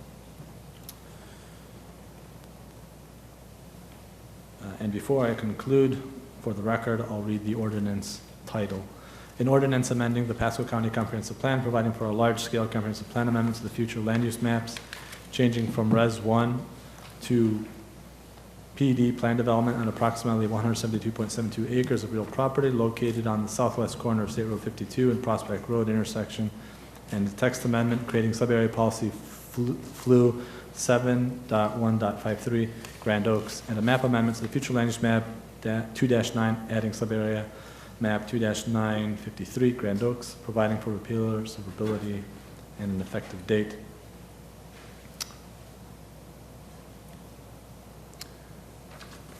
With that, planning and development provides the board 4 alternative actions that can be taken with regard to this particular project. One is to adopt the proposed amendment as presented. The second, adopt the proposed amendment with modifications to it. The third option is to deny the proposed amendment. And the fourth option is to direct staff to another course of action. And that'll complete the comprehensive plan presentation. Okay. Ms. Willight? Name and address. Barbara Wilhite, 6327 Grand Boulevard, Newport Richey, Florida, 34652 for the applicant. I'm just going to make one statement. I also have Matt Armstrong here, as well as Mr. Iafrades, the client, owner of the property. This is the result of a 4.5-year planning effort. We are proud of this plan. This is staff's plan. We worked with staff as to how to bring this property forward, and it was very thoughtfully put forward what the densities were going to be, how it was going to transition from villages to the town, and how we were going to treat the adjacencies. So with that, I want to save any time that I might have. I'm not sure what the presentation to you will be on behalf of the town. I don't think anybody else is here, but we'd like to save the rest of our time to come back if we need to address anything in rebuttal. Okay. Thank you. All right. Yeah, you already gave proof. I have no one signed up for P3 to speak. Is there anyone here wish to speak to P3? You do have for P9, so I don't know. No, this is separate. Do with the 3 first. This is totally separate. Separate hearing. Okay. Separate hearings. All right. Yeah. So we have no one here signed up to speak for P3. Is anyone in the audience wish to speak to P3? Seeing no one, move approval. Second. It is a roll call vote. It's a And roll to be call clear, vote. it's approval of the ordinance, correct? This is Of the approval of the ordinance Number one. P3, Okay. roll call vote. Yep. So, you want to call it? Roll call vote. Okay. District 2, Commissioner Mike Moore. Aye. District 3, Commissioner Catherine Starkey. Aye. District 4, Commissioner Mike Wells. District 5, Commissioner Jack Mariano. Aye. District 1, Chairman Ron Oakley. Aye. Motion passed. This time we go to P9, and we've already had proof. Good afternoon, Tammy Snyder, Planning and Development. Grand Oaks, MPUD, PDD 207351. It's located at the southwest corner of the State Road 52 and Prospect Road intersection. Can I just say ditto? Mr. Pitto's presentation. Here's the location. There you've got the VOPH Village A Town Center. We've got the Village C Town Center just off the screen, Town of St. Leo, Lake Tavita to the north. And the master plan. The request is for rezoning from AC Agricultural, AR Agricultural Residential, and a C2 General Commercial Zoning District to an MPUD Master Plan Unit Development allowing 600 single-family detached, attached villas, townhomes, and multifamily dwelling units, 340,000 square feet of commercial development, and 60,000 square feet of office on approximately 177.75 acres. The applicant is also seeking a corresponding comprehensive plan amendment, CPAL 1813, for a change in the future land use from Res 1 to PD plan development. The applicant proposes the main access to the subject property off of Prospect Road, south of the intersection of 52, which is an existing signalized intersection. Here we have the surrounding zoning districts, existing land uses, and future land uses. The proposed development is located in the central market area and outside of an urban service area and a rural area. The proposed request is consistent with the Pasco County Land Development Code, Chapter 400, subsection 402.2, zoning amendment, MPUD Master Plan Unit Development, and with the applicable provisions of the Pasco County Comprehensive Plan. PDD recommends approval based on the following criteria. The proposal steps down density and creates an appropriate transition between the higher densities of the villages of Pasadena Hills and the town of St. Leo. The proposed development will provide both residential options and non-residential services for students near the campus. It will provide entitlements outside the borders of the town of St. Leo, which meet the service needs of the students, faculty, and residents while maintaining the rural character of the area. And with that, PDD recommends approval with conditions.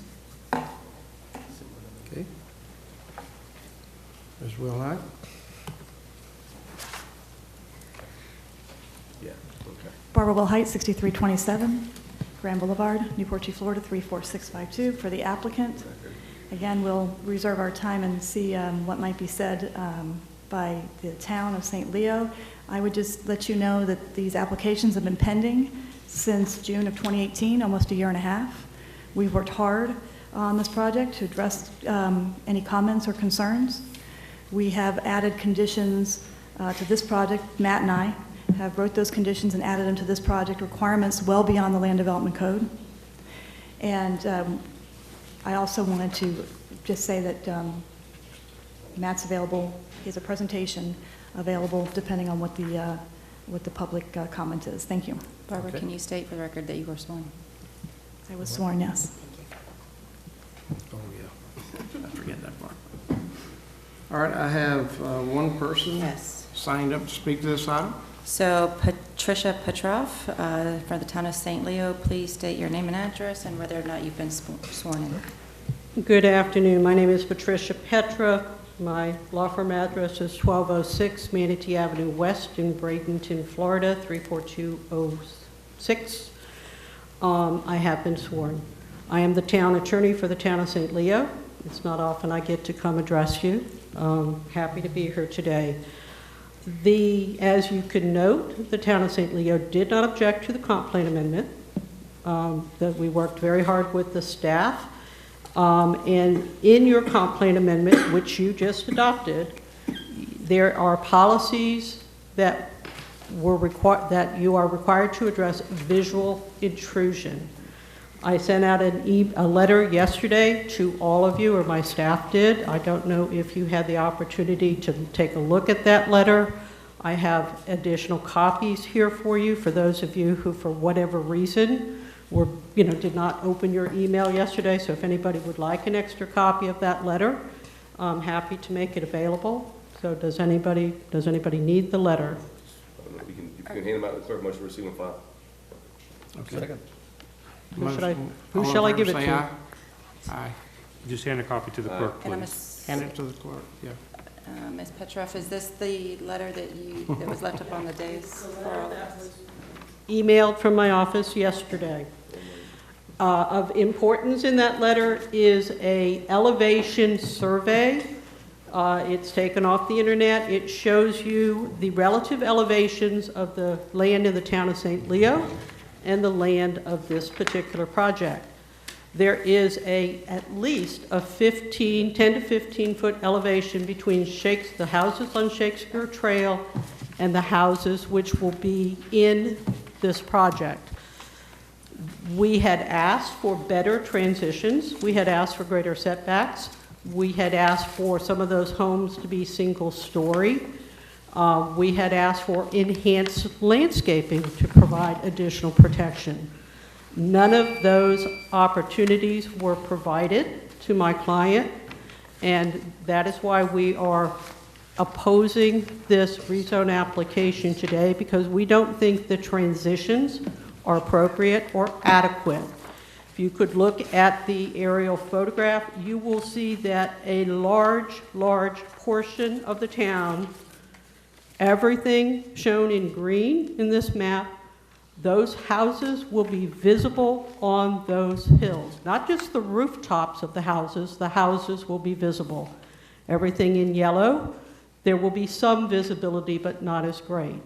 For the people on Shakespeare Trail, there is a likelihood, if someone builds a 2-story house, that there will be a structure that is 45 feet looming over the houses on Shakespeare Trail.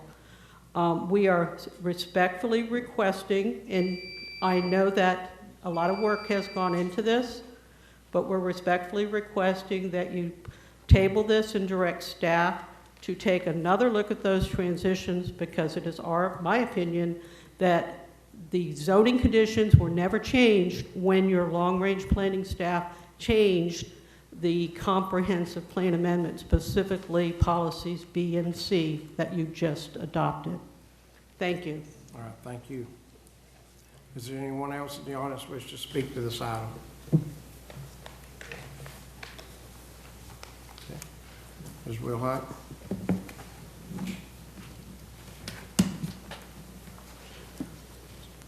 I'm going to bring Matt Armstrong up to present. We did receive a copy of the town's letter where they've threatened potential litigation. So if we may have a little bit extra time, we're going to use our time, but if we can have a little bit of indulgence as we set up a few things and explain a few things for you, and also submit Mr. Armstrong's resume. You're all familiar with Mr. Armstrong. He is a planner, and he can also discuss his background, so he is an expert in the field of which he speaks. So let me bring up Matt, and with your indulgence, let him go through a few things with you and explain where we're coming from on this project. Okay. Mr. Armstrong? Good afternoon, Matt Armstrong, 16847 Nicky Lane, Odessa, Florida, here in Pasco County, 33556. And were you sworn, Mr. Armstrong? Yes, I was sworn in, thank you. I was going to ask permission if we can have our brief PowerPoint, just to show a couple things. I think a picture is worth 1,000 words, so the shorter the better. If we can bring that up, that'd be great.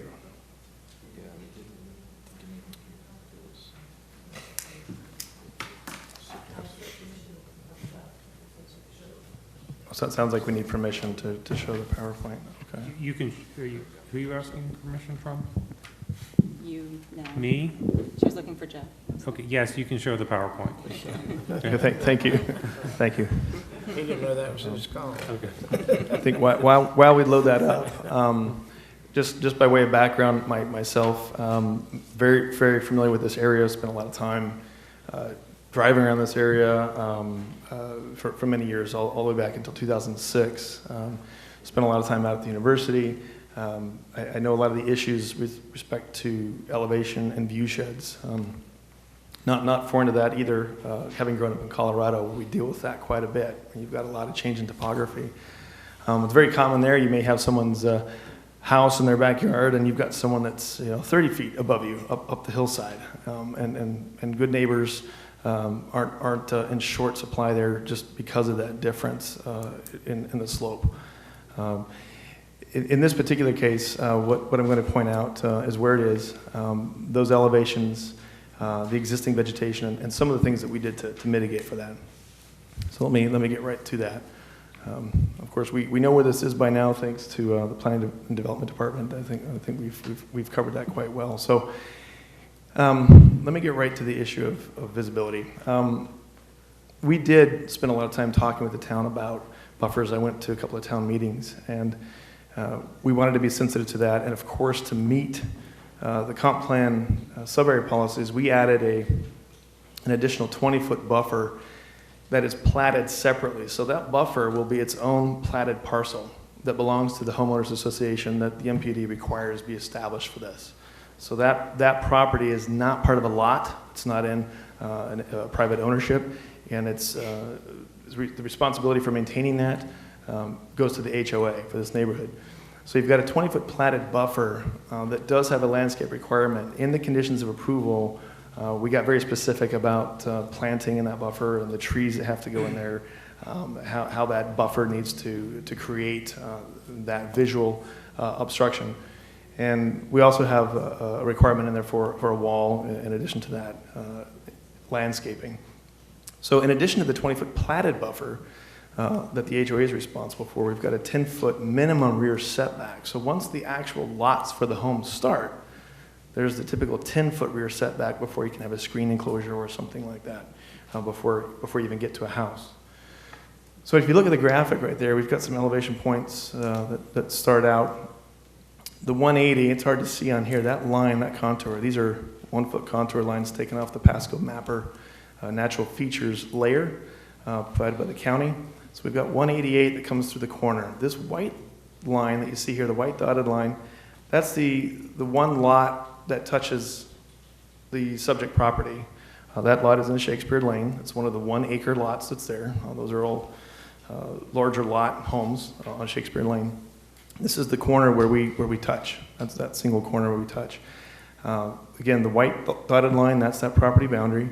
The 188 is right at the corner of that property.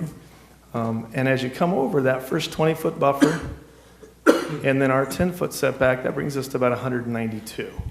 So we're actually about an elevation difference of 4 feet between that property on Shakespeare Lane and where a lot would start in Grand Oaks.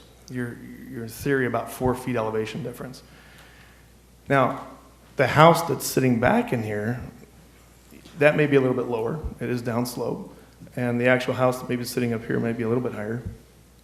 I don't think it's anywhere near the 15-foot difference that we're talking about. But all we can regulate to is the property line anyway, not the house that's over on the lot. So we're looking at about a 4-foot difference. If we built 2-story houses here at some point up here on the hill, and you're going up to 30 feet at the ridge line of a house, plus that 4 feet, you might be a 34-foot difference. That's possible to see the top of a house. But seeing that is going to be pretty hard when you've got a 20-foot platted buffer here with landscaping and a wall inside of it. So there might be some partial view that you'd see through there. But again, it's a compatible use. So from that standpoint, it's houses to houses. So we didn't see an issue with that as far as compatibility goes. And we felt we addressed the issue of buffering adequately in that regard. Look at the next slide here. Advance. Can you get that to slide forward for me? One more slide. Thank you very much. We did receive a copy of the letter from the town, and I wanted to address that because that's fair to do so. This was the visual analysis that was prepared for the town of St. Leo. And as Ms. Petra pointed out, the green there, those are structures that would be visible. So in theory, as I read it, there were a couple of different viewpoints. So you could, in a visual analysis, and I've done a few of these, having spent a few years in Colorado myself, say you go out to Witcher's Road, which is over there by St. Leo and where the nuns have their new building there. And you stand out there on Witcher's Road, which I've done a couple times. In fact, on the way over here today, I did it again. And that public road, that public right-of-way, that's the viewpoint. So in this particular map, this is viewpoint number 5. I'm not sure if it was from Witchers Road or from another spot in the area. But in theory, you stand there and you look across, and what can you see? Can you see a certain elevation out in the distance? And then what they've done is add 20 feet to those elevations. So in theory, over here in Grand Oaks, which is outlined over here, and you can see the new state highway coming through here. The state highway is actually up at the top of the hill itself. That's the highest point as it comes through. We've got some green right here in the corner, which according to this analysis says that if you built something 20 feet high right there, you could see it from wherever that vantage point was, Witchers Road or the top of the bell tower at the Abbey, I'm not sure from where, but you could see it. Well, if we've got a buffer there and there's trees and they're growing up, I think it's going to be pretty hard to see. And I did take a couple of pictures from Witchers Road today, and it's hard to see from the public right-of-way. It's hard to see even past the Nunn structure anyway, or the trees that are on that ridge line, or down 52 when you look over to the side. You see a lot of trees. And so that's kind of what we're looking at, is to say, well, you might be able to see something over here in addition to the highway. But if you've got a buffer along there, that's gonna mitigate that visual impact, we think. The other thing to note on this drawing, you can see here the white outline, this white box right here. That's another MPD that was approved in 2010. That's Villages of Pasadena Hills. It's part of Village Center C. And that was approved at about 4.34 dwelling units an acre, more or less. Unless they go to T&D, they can again go up to that higher density. As Terry Pito's pointed out, that's between 4 and 10 in density. Right there, that was approved in 2010. And you can see right there in the end of that MPD, there's a whole bunch of green, which in theory is visible. What that MPD did to mitigate the visual impact, we didn't see anything specific in terms of enhanced buffers. So our buffer is bigger. It's got trees in it. It's platted as a separate lot. We've done more to visually mitigate our MPD than that previously approved MPD, which in theory is just as visible. We look at the white area here that you can see outlined. All of this, in addition to being within the town's boundary, is heavily vegetated. There's a lot of mature oak, a lot of mature pine. It's a lot of thick undergrowth foliage all through there. You'd have a hard time trying to look through any of it to see much of anything beyond it. Is that on the city property? That's within the city's boundary. They control, in theory, what happens on that land. Now, are you going to leave the majestic oaks on some of this property? Correct. We have to abide by the county's code with respect to trees and oaks. So those trees will stay? Correct. Correct. And in fact, that adds a lot of value to whatever goes there to keep those. We would, in theory, want to do that.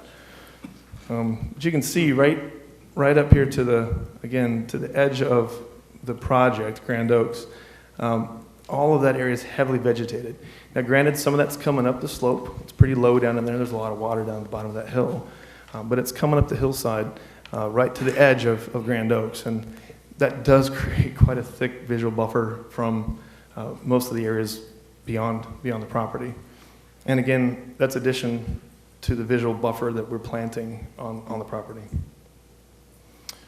So I think that about sums it up for me. Tracy, I don't know if there's one more slide after that, if I could get you to click it. Nope, that's it. We just go back to that one maybe. And if you have any questions, I'll be happy to answer them. Any questions by the board? I just have a general question. This Yes, may sir. be for staff, or it could be to the town of St. Leo. Was there not a time that was discussed that the town of St. Leo was going to possibly annex this property and not move forward with it, which would have given them the ability to have all zoning rights and approvals? I don't know if you want me to address that first. I'll The let town, the town respond if they Sure. want to. All right. Thank you, Mr. Armstrong. Patricia Petra for the record. When Mr. Iafredi's property or Mr. Iafredi's chose to question the inclusion of his property into the Villages of Pasadena Hills quite some time ago, his attorney did come to the town of St. Leo looking for an annexation, thinking that the town of St. Leo would just roll over and give him what he wanted. The town, as I'm sure your attorneys would attest to, if someone wants to make an application, you have to take the application. So there were some initial discussions, and I was not in favor of that. I don't believe my commission at the time was in favor of that either. But we had to go through different notifications, just like Pasco County notified St. Leo of this project and the changes. We notified Mr. Steinsnyder that the town had been approached about the annexation. But to be quite frank with you all, we all know that the town of St. Leo didn't have the ability to service a project of that size. And the town of St. Leo was certainly not willing to provide the type of density that that project was looking for. The town of St. Leo is rural in character. We have large lots. We have very few, we have very few subdivisions. I've only done one in the 6 or 7 years I've been the town attorney. We've only had one subdivision. So yes, did the representatives of the Euphrates come forward to ask the town if they would consider annexation? Yes, that is a correct statement. Would that not have given you the ability to deny any rezoning under your purview as a town? It was, again, in the town's estimation. You were given the opportunity to possibly have an annexation, and you would have had the ability to deny any type of rezoning. Yes, sir, we would have. You declined that. Yes, sir, my client would have had the ability to deny, but I think Mr. Varn determined after several discussions with the town commission that it was not in his client's best interest to move forward with that annexation because he was not going to get the type of end product that he wanted. I would mention that, that we have been very involved in all of the villages of Pasadena Hills information. We have provided comments since 2008 on a lot of those things. We're not opposed to good development. We didn't oppose your comprehensive plan. We just have a disagreement with Mr. Armstrong about the transition, and quite frankly, you shouldn't rely on other people's property, trees on other people's property to provide your transition and your impact on visual intrusion. We're just afraid that this area will start looking like US 27 in Clearmont. If any of you have driven by there lately, from 192 to Clearmont, it just looks like little chiclets on a hill because every piece of vegetation has been taken down, and you just have rows of houses on all of those rolling hills, and it is not attractive. I believe we put in protections in the East Pasco Rural Protection Ordinance that would specifically stop what happened in Claremont. But this is not in that. Right, so that's not going to happen out on the east side. Well, my question was asked. I only had one question. So. Okay. Thank you. Ms. Wilhite? I would just like to leave you with a couple points. First of all, I want you to think about the significant investment that the county and the FDOT is making in State Road 52 extension. It's not a rural area, making a significant investment. The left turn lanes coming off of State Road 52 north on Prospect surprised all of us. A lot of traffic in that area. I can't imagine how the State University's rural in character is a beautiful university, but it is intense. You've got 4-story dorms. So Lake Javita is now within the county. They pulled themselves out of the town, or the state legislature helped them do that. The product that we seek here is the same that you see in Lake Javita, so it's consistent. It's quite frankly, the view is controlled by the town. They have the property. There's wetlands around us, significant hardwoods. It's a significant buffer from State Road 52 to our property. They didn't object to VOPH. Our densities and intensities are lower than what it would be with VOPH. They didn't object in 2010 when next to two of their boundaries an MPD was put in place with none of the things requested that they're requesting of us. We added conditions that aren't in that 2010 approval next to their boundaries. We added significant conditions and requirements on this property that aren't part of the approval that you found consistent with the comp plan and with VOPH and with the surrounding properties. With that, I'd ask that you approve this project, we thank you for your time. We thank you for the staff's time. It's been a lot of work, but we have brought forward a project that is the right project for this area and does respect the area, and we look forward to it going forward. Thank you. Mr. Chairman, Mr. Moore? I have a town, and I can appreciate them being here objecting, but there was not one citizen that actually spoke against this today. They had the opportunity to possibly annex this at one time. That would have given them the right to deny. If they were that concerned about it, they would have done that. So I move for approval. I'm going to second that. I kind of agree that you've got a university that's got a lot of density in it right there. I know you think your role, but I would say that probably isn't the role part of East Pasco. So I'll concur. Yeah. All right, I've got a motion and a second. Those all in favor say aye. Aye. Aye. Opposed, like sign. Motion passed. Okay. That brings us to the end of the public hearings, and has anyone else got anything to add to our meeting today?